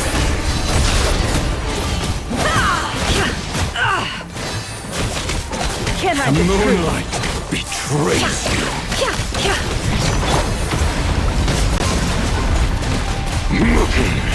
Pathetic. Water jet! To dust. It's all futile. It all adds up. No more lies. Seek within. Absurd. Hunt him down.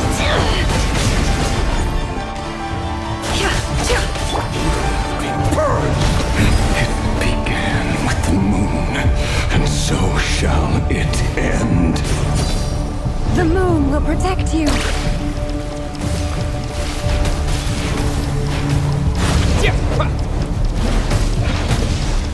Be silent. Observe. Are you quite finished? Lush as the moonlight.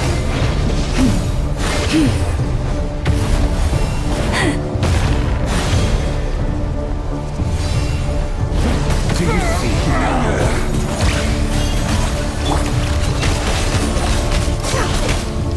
From here, when will it be as you foretold?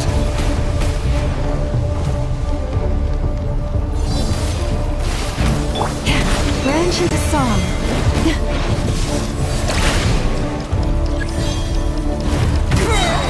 Not welcome here.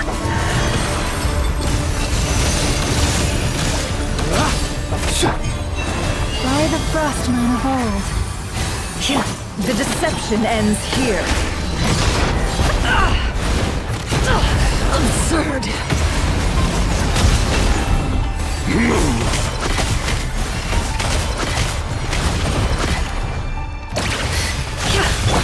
Be silent. Fear the dark. Steady now. Close your eyes. The moon will go.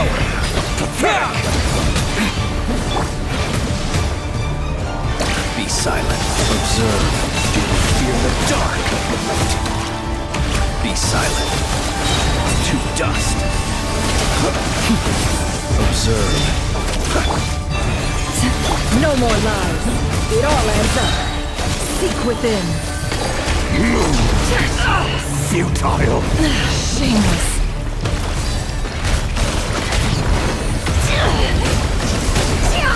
Can't hide the truth. Pathetic. It all adds up. It's all futile. For the everlasting forest.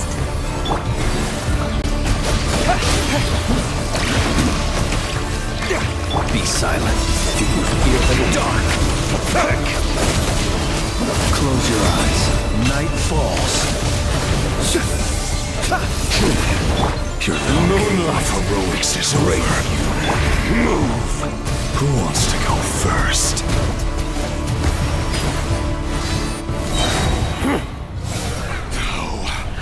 Get out of my sight! No! We've been Death is within separated! my grasp! You okay? Never! Where are the others? Stuck outside the barrier. I guess he really doesn't like us. I told you before. Knowing too much is always a death sentence. Be careful what you wish for.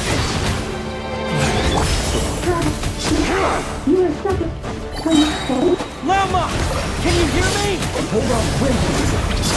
Silence. The voices are gone.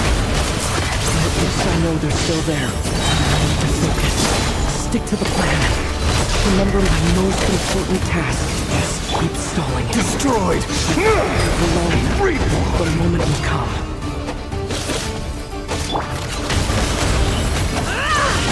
Nowhere to run, nowhere to hide.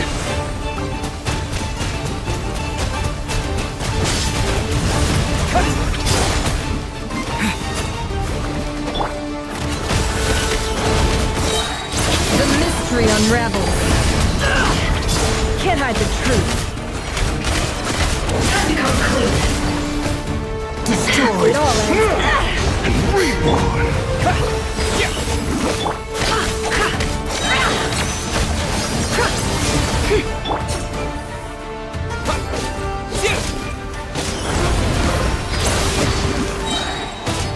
Bombs away! Can't hide the truth. The deception ends here. No more lies. Let's see what you're made of.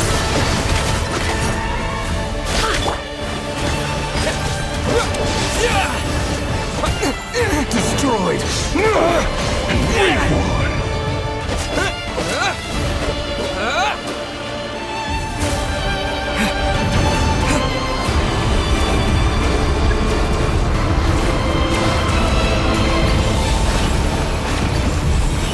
I got this!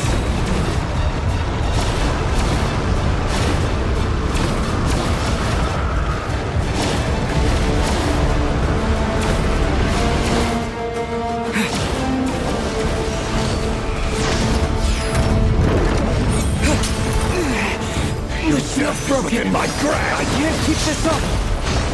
Don't push your luck.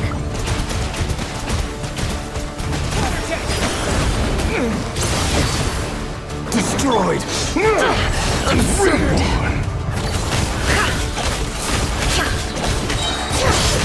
The mystery unravels.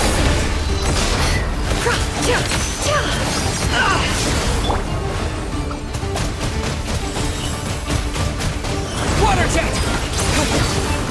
Destroyed! Reborn! It all adds up. Let's see what you're made of. Water jet!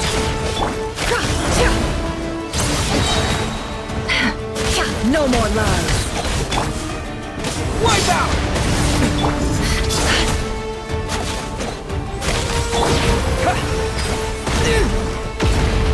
It all adds up. The deception ends here. Shameless.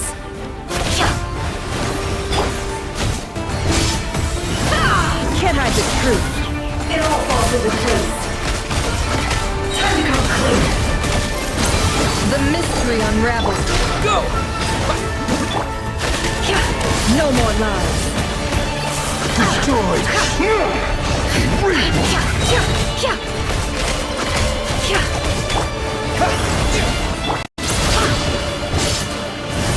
It all adds up. Bombs away! The deception ends here. No more lies.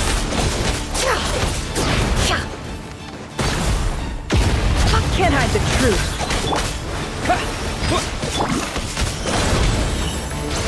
seek within.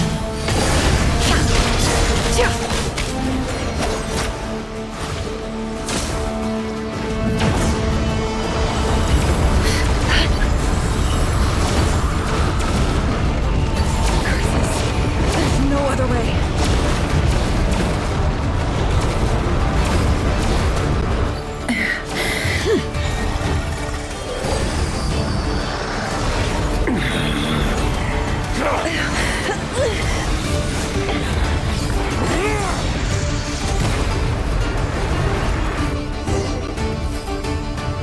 The only way to defeat Rarer is to borrow his own power. That means Columbina will have to disappear while you two bear the brunt of his attacks. You have to hold on. Find a way to keep him focused on killing the two of you.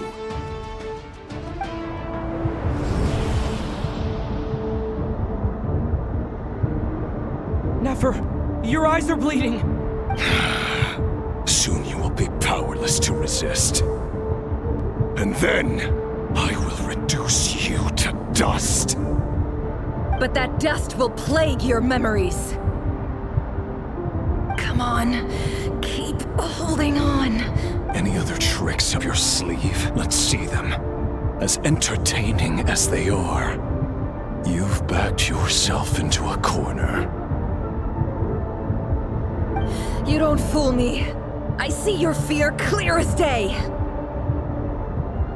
I have to stoke his rage. Make him unleash everything. You fear what you could never defeat. You fear the thought of never being able to save your beloved. You cannot win the fight against fate, Rarir. Is that what you think? Well, now it's your turn to feel afraid! You fear the sound of your own name? Is it us you hate? Or is it what you've become? Let's see what becomes of you!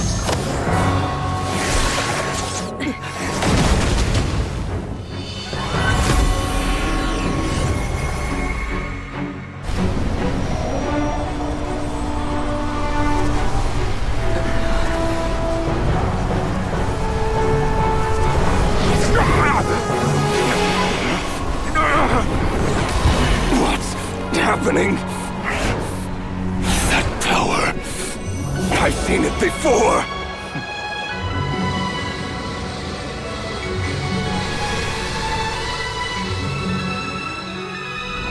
His power is on another level. We'll need to use an alchemical array to convert his power into a usable form. Then quickly channel it into Columbina, rendering her powerful enough to compete with him. I'll join you. I can help. If I release enough abyssal energy into a confined space, it'll create a potential difference, allowing us to extract a huge amount of elemental energy. Next, I'll synchronize with everyone's minds using Pyro, then give you temporary access to their abilities and fields of view. But it won't last long. Can you see? Well enough. So, we have a student of Gold Rhine-Daughter in our midst. How about that?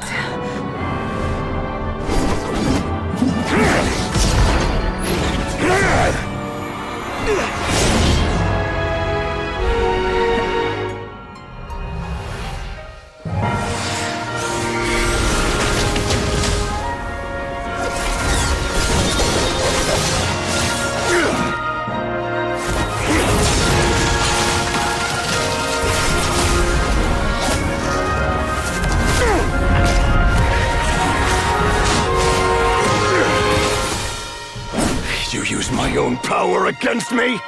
Just like how you stole Kuvaki. Look familiar?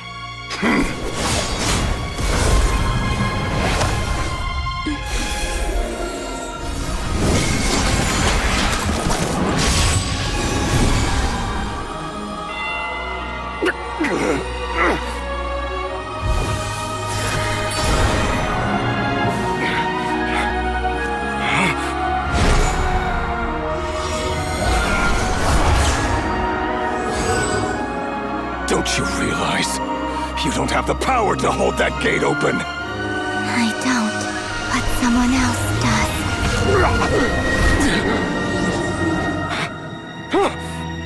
Goodbye, Rerir.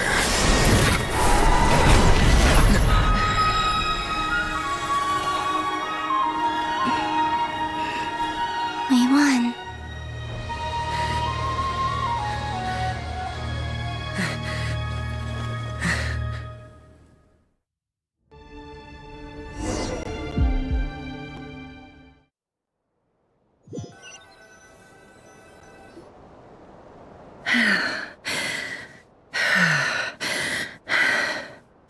Nefer, how are your eyes?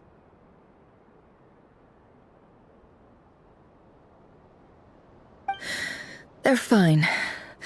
Apart from the blindness, of course. It's not too late.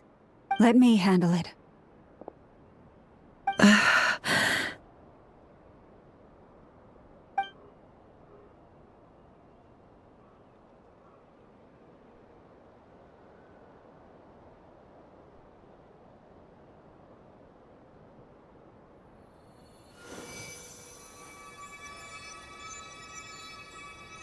Miss Nefer, it's not like you to lose your composure.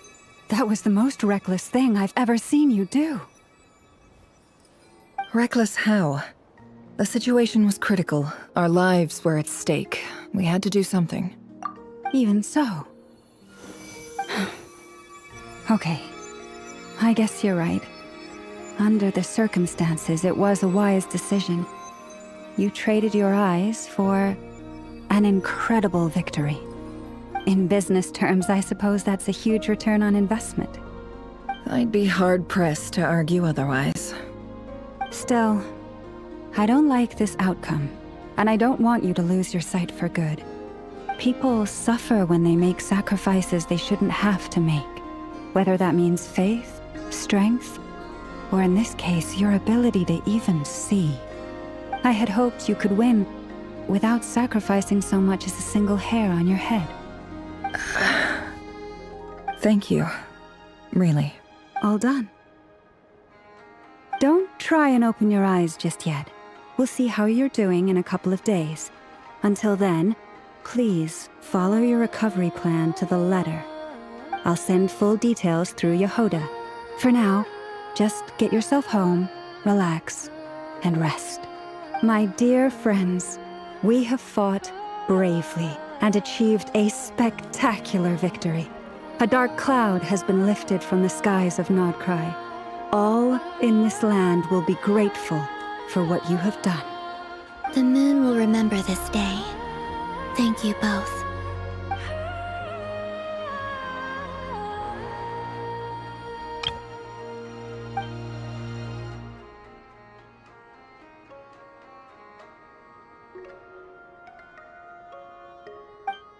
There's something I want to let you know. What is it? When Durin connected everyone's minds so I could access their powers, I also felt everything they felt. And since Nefer's eyes were injured, my eyes are hurting now too. Hold on. Let me try. I only feel the pain. There's no actual damage. I just thought I should tell you. You're right. There's no damage. That's a relief. But I must say, I'm surprised to hear the Kuthar share something like this with me. In the past, you never used to open up about yourself. Things are a little different now from how they were. I'm learning to share how I truly feel with my friends. Friends? You have no idea how glad I am to hear that.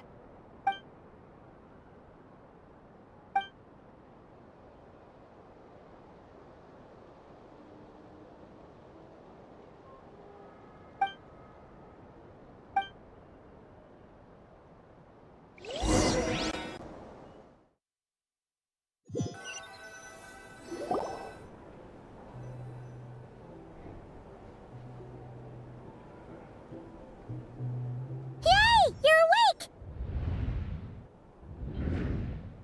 How are you feeling? Any aches and pains? Did you sleep well? I'm doing all right, Paimon.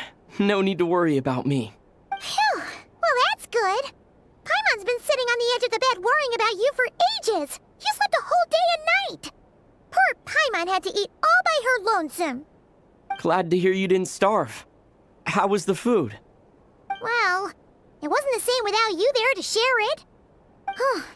Honestly, Paimon just can't relax when you're not your usual self. She couldn't enjoy the food and settle down to sleep. Well, I'm back to normal now. Oh yeah, and Albedo swung by earlier. He said to tell you to head to the tavern when you woke up. Varker and the others are organizing a victory feast and they want to celebrate with you. He also dropped off some medical supplies, but you seem fit as a fiddle, so guess you won't be needing those. If you're feeling up to it, let's head over now. Wouldn't want to keep them waiting.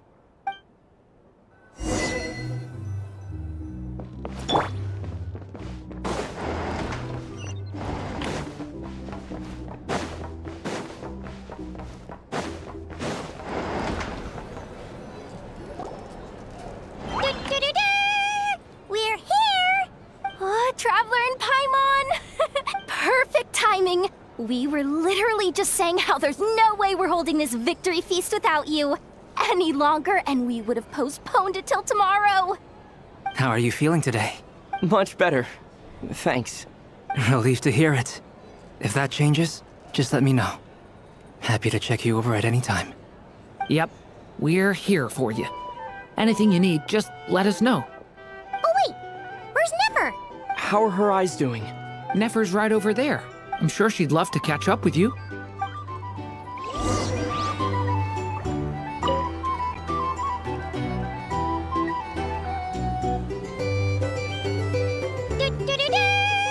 We're here! Oh, Traveler and Paimon! Perfect time. How are you feeling? Much better. Relieved to hear it. Yep, we... Oh wait, where's Nefer? How are her eyes? Nefer's right over... I'm sure she'd love to...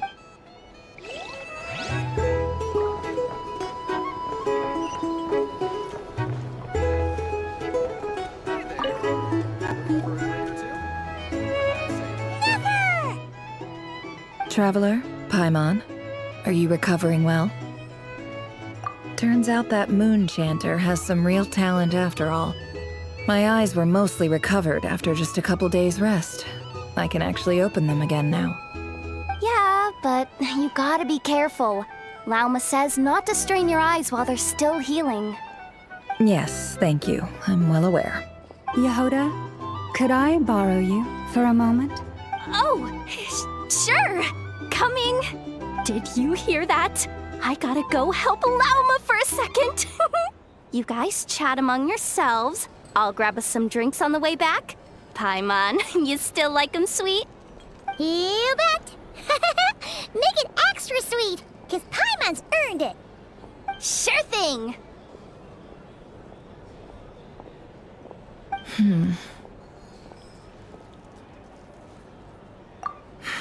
The Raker of Solnari. Kind of a snake, don't you think? No, definitely a snake. A poisonous one who spewed his venomous hatred everywhere. Anyone who seeks revenge out of hatred for other people has become a snake. That's something my dad used to say. Perhaps. I'm sure it sounds like a very wise and open-hearted perspective to your ears. But me? I think hatred is a perfectly justifiable emotion. What else is left when everything you depended on in life gets stripped away? Something's gotta fuel that drive to keep on living.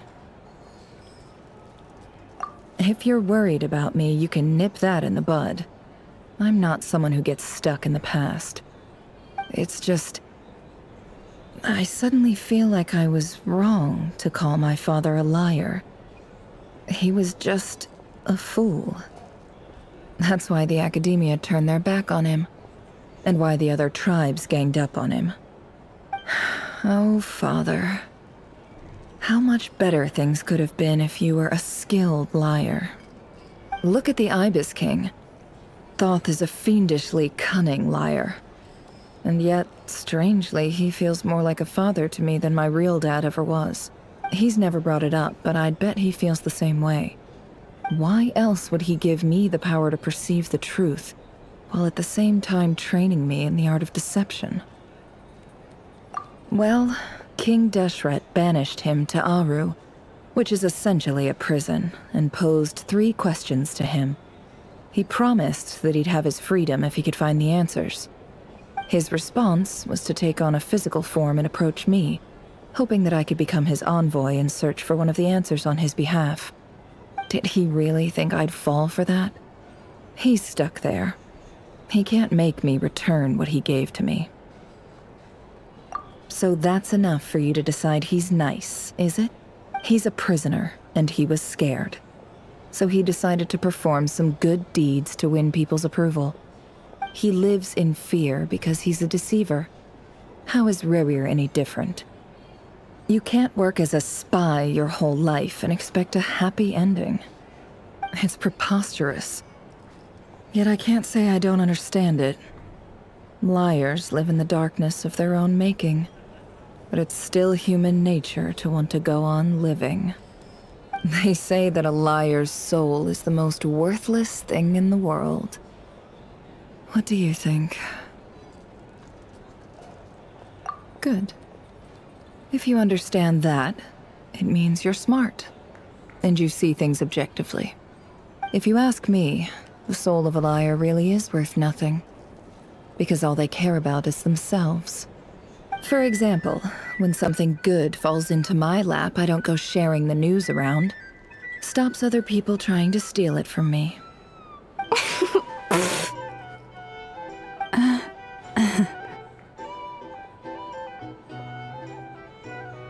So be it.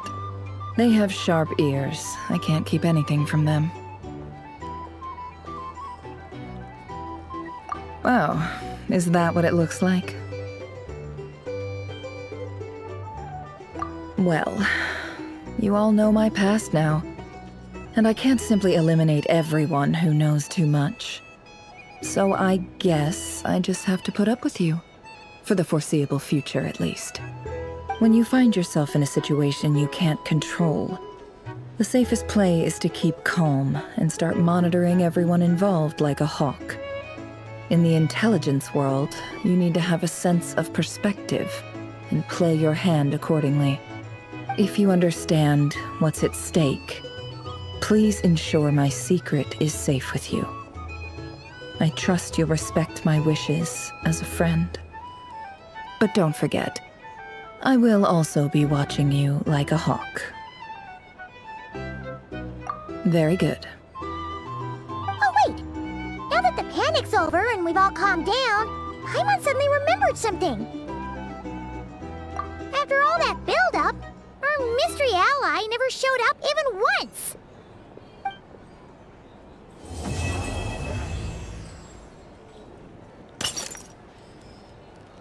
Huh?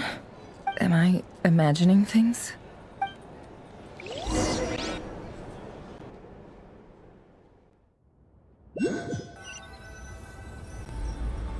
So, that close colleague who stayed behind with you? What's he been up to recently? Don't know, don't care. I get more normal human interaction from hanging out with Bosco too than him. Although, now you mention it, he hasn't bothered me in a while. I wonder if... If he's disappeared without a trace, it's the biggest gift he ever gave to the world. But I somehow doubt that's what's going on. He won't lie low forever. So we'd better stay on guard.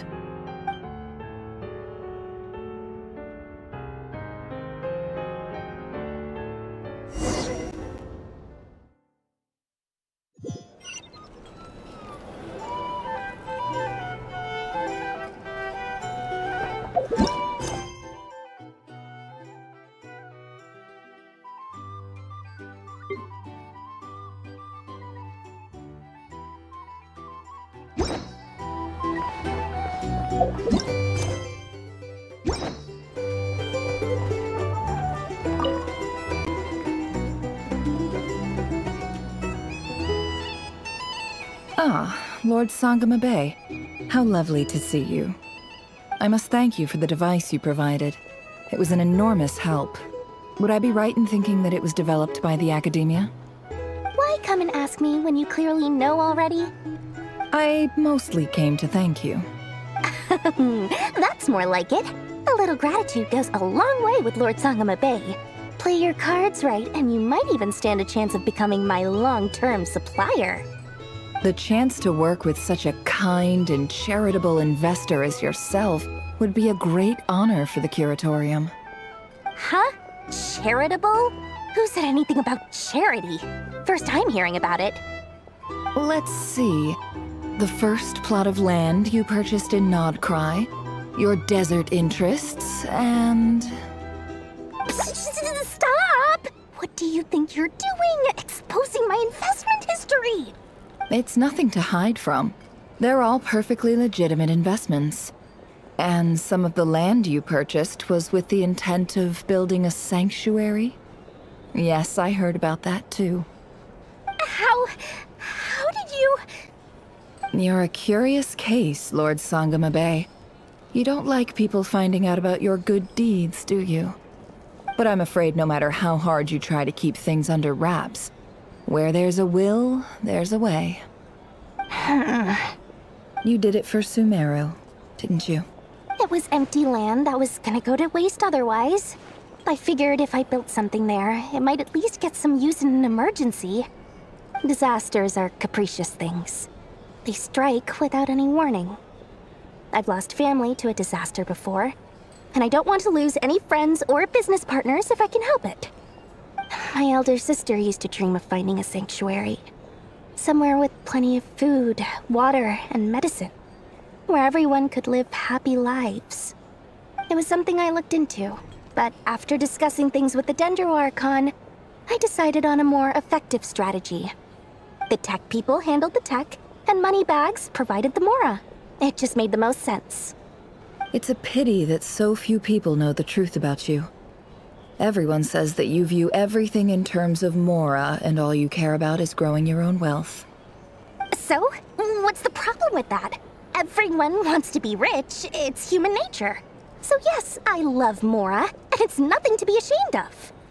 But surely you have dreams of your own beyond just making Mora. You don't get it, do you? My dream is to invest in other people's dreams. And, you know, make a nice little slice for myself along the way.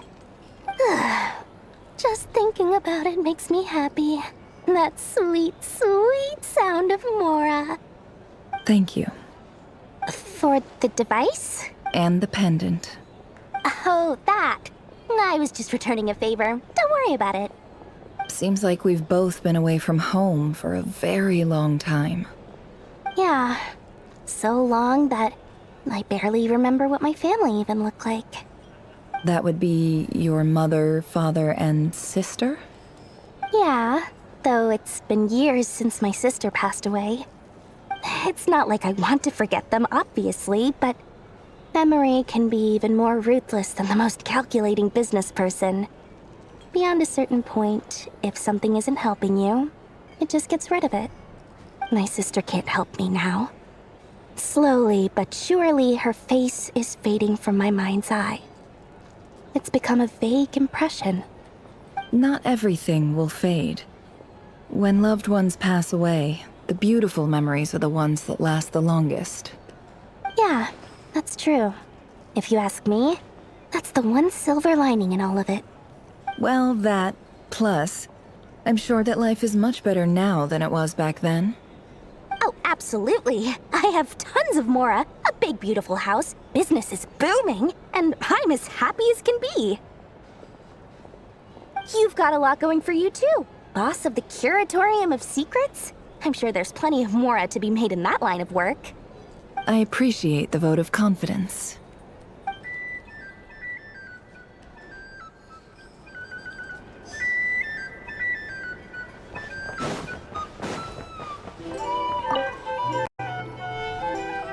How have you been holding up?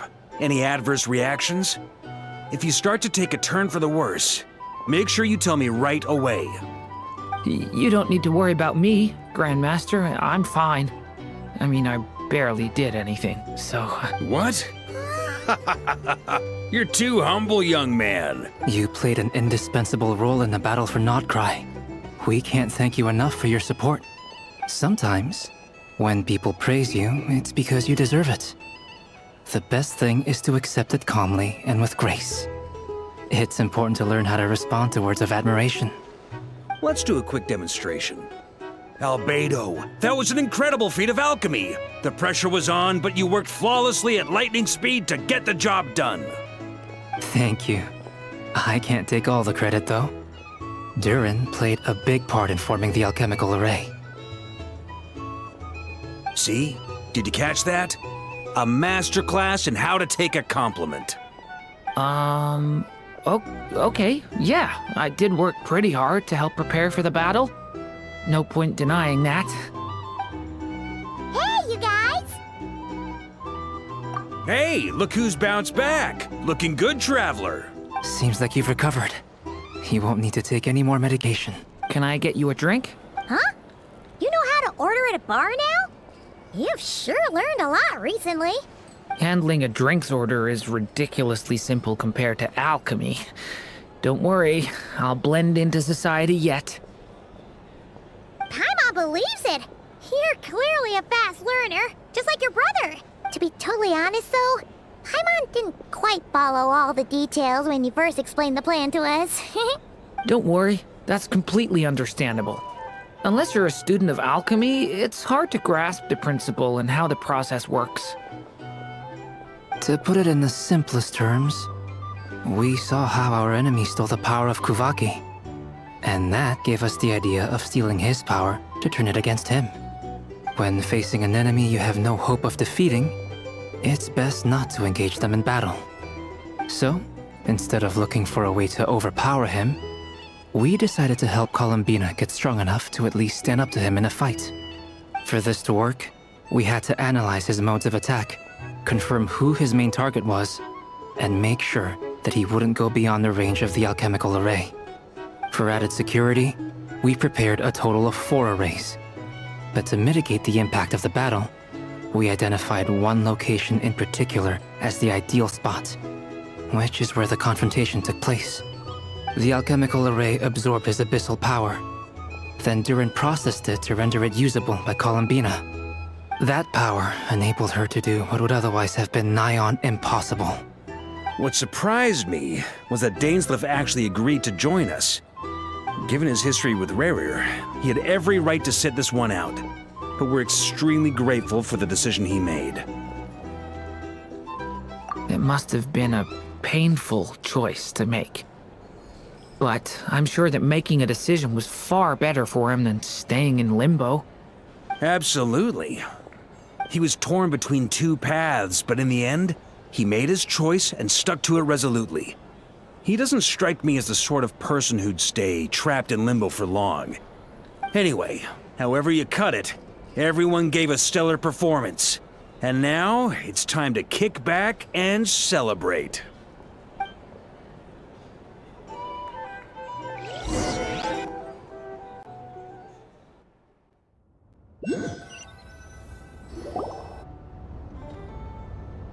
That's the only reason you're here.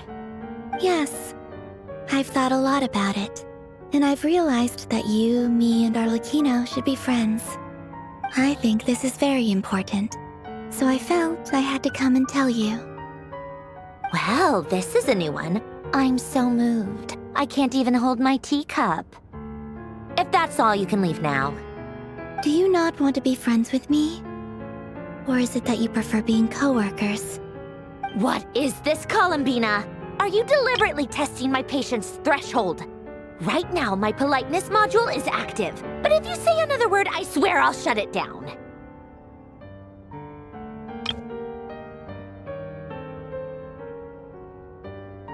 If your politeness module was active, wouldn't you say the word please at some point? Polonia, please see Lady Columbina to the door. Will you still invite me to your next tea party? What? Yes, I think you will. Bye-bye, dear Sandrone.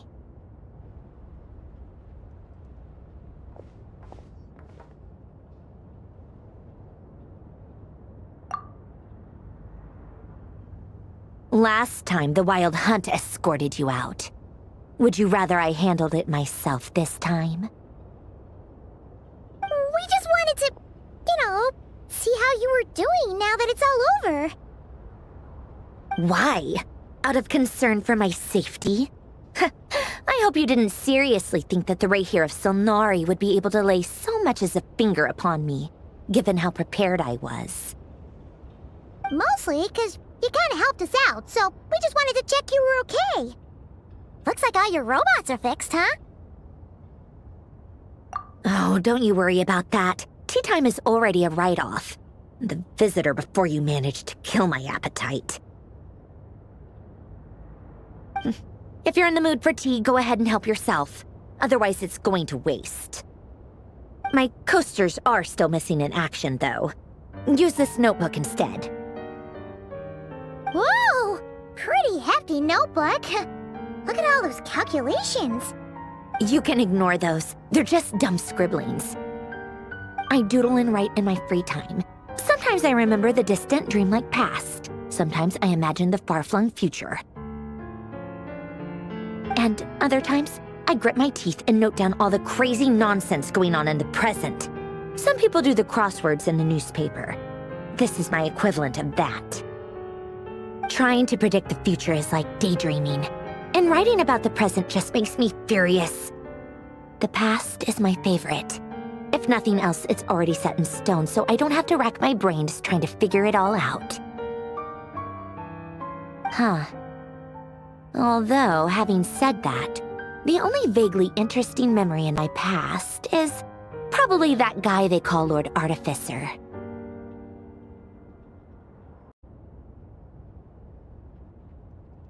Who else? Pretty much all the mecha and Fontaine are his personal handiwork. Wait, are you saying you know him? Like, personally? As a friend? I mean, I guess we were friendly enough. Yep. In fact, I'm probably the only normal person left who knew him at all. We used to chat occasionally back when he was still around. Before he passed away, he asked me to destroy all his manuscripts. I honored his request, but I did read through everything first before destroying them. I mean, I couldn't let the genius of Lord Artificer Alain Guillotin disappear like that. Would have been such a waste. So, that's where the formulas in your notebook are from? I just told you. Those are my equivalent of crossword puzzles. They're just dumb formulas that I solve for fun when I'm bored. Alain's work was like epic poetry. The formulas in my notebook are just silly little riddles in comparison. Not that there's anything bad about them. I mean, at least, solving those riddles isn't going to hurt anyone. Except me, 'cause I lose a few brain cells in the process. Anyway, while we're on the topic, I might as well tell you about what happened to him and his friends. Alain Guillotin had two close buddies, Renee and Jacob. They spent their childhood years together in the Narzissenkreuz Institute. They were all quite competitive, so there was some rivalry between them, but it was a friendly rivalry. But beneath the friendship and the rivalry ran something deeper, a sense of nostalgia for the past. Unfortunately, childhood would end. The prophecy would come true, the apocalypse would arrive, and the future would never be. A mad dream that would normally only capture the minds of lunatics began to take root in their hearts. A dream of saving the world. And if Renee and Alain had been people of lesser wits, that dream would probably have ended up as something for them to joke about in their older years. But alas, they were some of the sharpest minds around. They nurtured that dream with the full power of their intellect, and it grew into something that ate away at their souls. The first of them to fall under its spell was Renee. Against Alain's wishes, he persisted in experimenting on a mutual friend of theirs to try and save their life. Alain did not approve and parted ways with Renee. It's complicated. Alain wanted to believe that Renee only did what he did for the sake of their friendship. But when he told me about what happened, I could tell he still had some suspicions about Renee's motives. Perhaps the seed that would grow into a nightmare had already sprouted in Renee's mind. Even then, the next time they met, Renee's soul had been completely engulfed by the dream of salvation. His futile attempt to change the tide of fate only resulted in a wave that swallowed up the world, even before the apocalypse came. And although that wave died down eventually, I hear that it just recently came back with a vengeance. As I understand, Renee wanted to live out his dream of salvation once more. But I'm told that the attempted resurgence finally died out for good. At long last, Renee awoke from his deluded dream. Though of course by then it was far too late. What do you think of Renee? Do you admire his transcendent genius? His view that any price was worth paying to achieve the lofty goal of saving the world? Or do you despise him? Dismiss him as an evil madman who wrought havoc on the lives of everyone around him as he pursued his delusional dream? Same difference, really. Just a matter of perspective. Doesn't surprise me. You share one thing in common, after all. You both want to be the savior. The only difference is, your dream came true, and his, well, he wasn't the one who made it come true. I don't like fanatics who give up their whole lives for their ideology. Nor do I like fools who let their delusions take control. Maybe I could understand if Renee had just been an ordinary person. But he had a sage-like intellect, and still managed to get himself lost in the labyrinth of his own desires. Anyway, that's enough about Renee. Now, moving on to Alain Guillotin, the Lord Artificer. He managed to put a stop to the first storm whipped up by Renee. But after that, Alain lost his friends and family. To his credit, I suppose, the loss of his family and friends was purely a tragic accident. It's not like Alain sacrificed them for his cause or anything. After that, the only thing supporting his work was the same dream that had dragged his closest friend down to the abyss. But although the desire to save Fontaine drove him to found the Fontaine Research Institute, Alain continued to reject any form of transcendental knowledge or power. He was suspicious and fearful of it, having seen the way it had affected his closest friend. I think that formulas and machines derived solely from human intellect were the only thing that gave him a sense of spiritual comfort. Yet Alain's intellect was simply too great. It barely left him space to breathe in his lifetime. Once he realized that the end of his life was approaching, he finally accepted the truth. The Nod-Krai Institute needed someone, and a human being, to see its story through to the end. He quit working on his formulas, trading them in for the fairy tales that had played such a formative role in his childhood, but which he barely touched in his adult life. He told me that the director of the Nod-Krai Institute used to read those fairy tales to the children as bedtime stories. Apparently, they worked wonders at sending kids off to sleep. I think that all he wanted at that time in his life was to be able to sleep deeply without being plagued by depression. By that point, nothing else really mattered.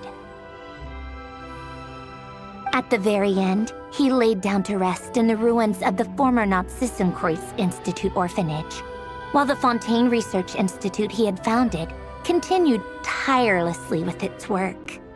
Many years after that, tensions over competing dreams would once again cause a rift, this time between members of the Fontaine Research Institute. But the actions of those fools had nothing at all to do with Alain.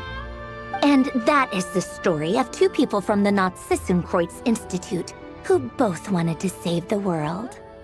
One went all in on his fantasy of salvation without ever looking back, and ended up calmly sinking to the bottom of the deepest sea. The other sought desperately to burn bright in his life, even though he wasn't sure where he was going. I I do sometimes wonder, why is it that people like them have such grand hopes of saving the world? Even the grandest tree starts as a tiny seed. So perhaps, for each of them, their mission to save the world began with a very simple desire: to save themselves. They were young children with friends and family who mattered to them, desires to explore the meaning of life, ambitions to have a successful career. They didn't want to see all of that taken away in one fell swoop. Or maybe they just wanted to find something to anchor themselves within the chaos, to stop them getting quietly swept away by the storms of life. But instead, the search for their own salvation took them down the rocky road laid out by fate. Do you think the desire to save oneself is enough of a justification to try and save the world? You don't know? I guess that's a fair answer. At least you're not trying to hide your confusion. Alain was much more straightforward about it. I asked him the same question back when he was in his prime, putting all of his energy into his work. Yes, it's enough. That was all he said before getting right back to his work. He was always that way. All right, tea time's over. I owe Arlecchino a favor for telling me these stories. I'll have to bring a whole sack of gifts the next time I visit the House of the Hearth. I'm gonna go tinker with Polonia now. You guys can do whatever you want, as long as it doesn't involve interrupting me. Polonia, exit hibernation mode. Begin diagnostics.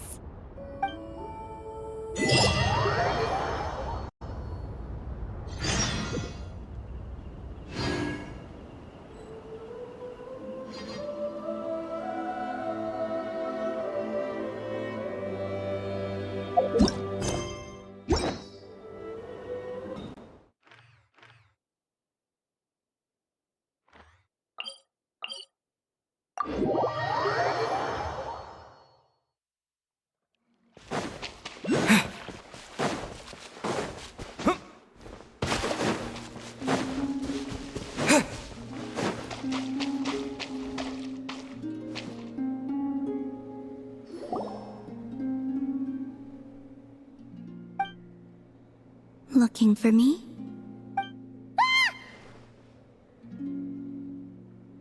After sensing your arrival, I wanted to see how close I could get to you from behind.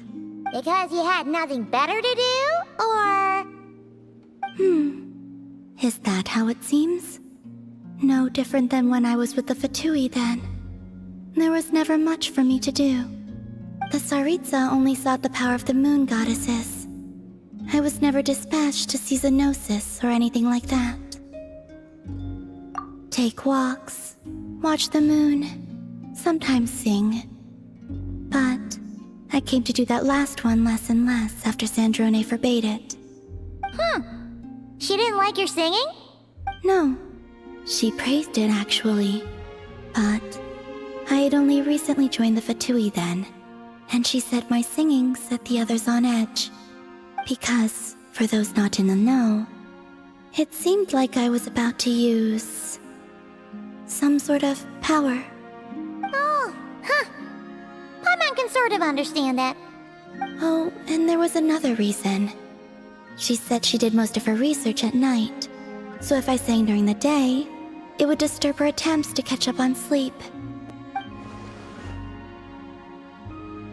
So, I used to just sing outside her door at night instead. But still, she always chased me away. Get along? When we first met, Arlecchino did seem eager to get along with me. She often showed up behind me without making a sound, like I did to you earlier. She said it was an attempt to test me, I believe. I too attempted to join in on the game, but she always managed to spot me before I even got close. Eventually, I resorted to using Kuvaki and managed to give her quite a scare from behind. But she never played that game with me again after that. Yeah, Paimon doubts that was a game to the knave at all. What else? Oh, the doctor often asked me to assist in his light realm-related research. I obliged him a few times, but it was so dull. Use Kuvaki to strike this. Use Kuvaki to control that. I stopped going after a while.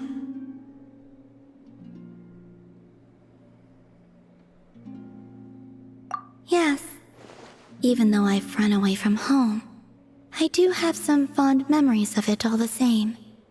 Arlecchino and Sandrone treated me quite well, along with...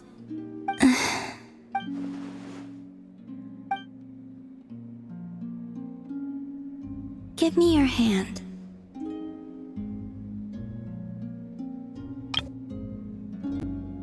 Rosaline taught me it's important to always express gratitude to others.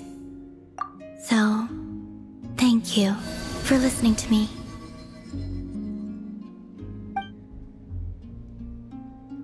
I believe that's enough for today. Whoa, that was sudden. Yeah, guess you're right. Well, let's not bother her then.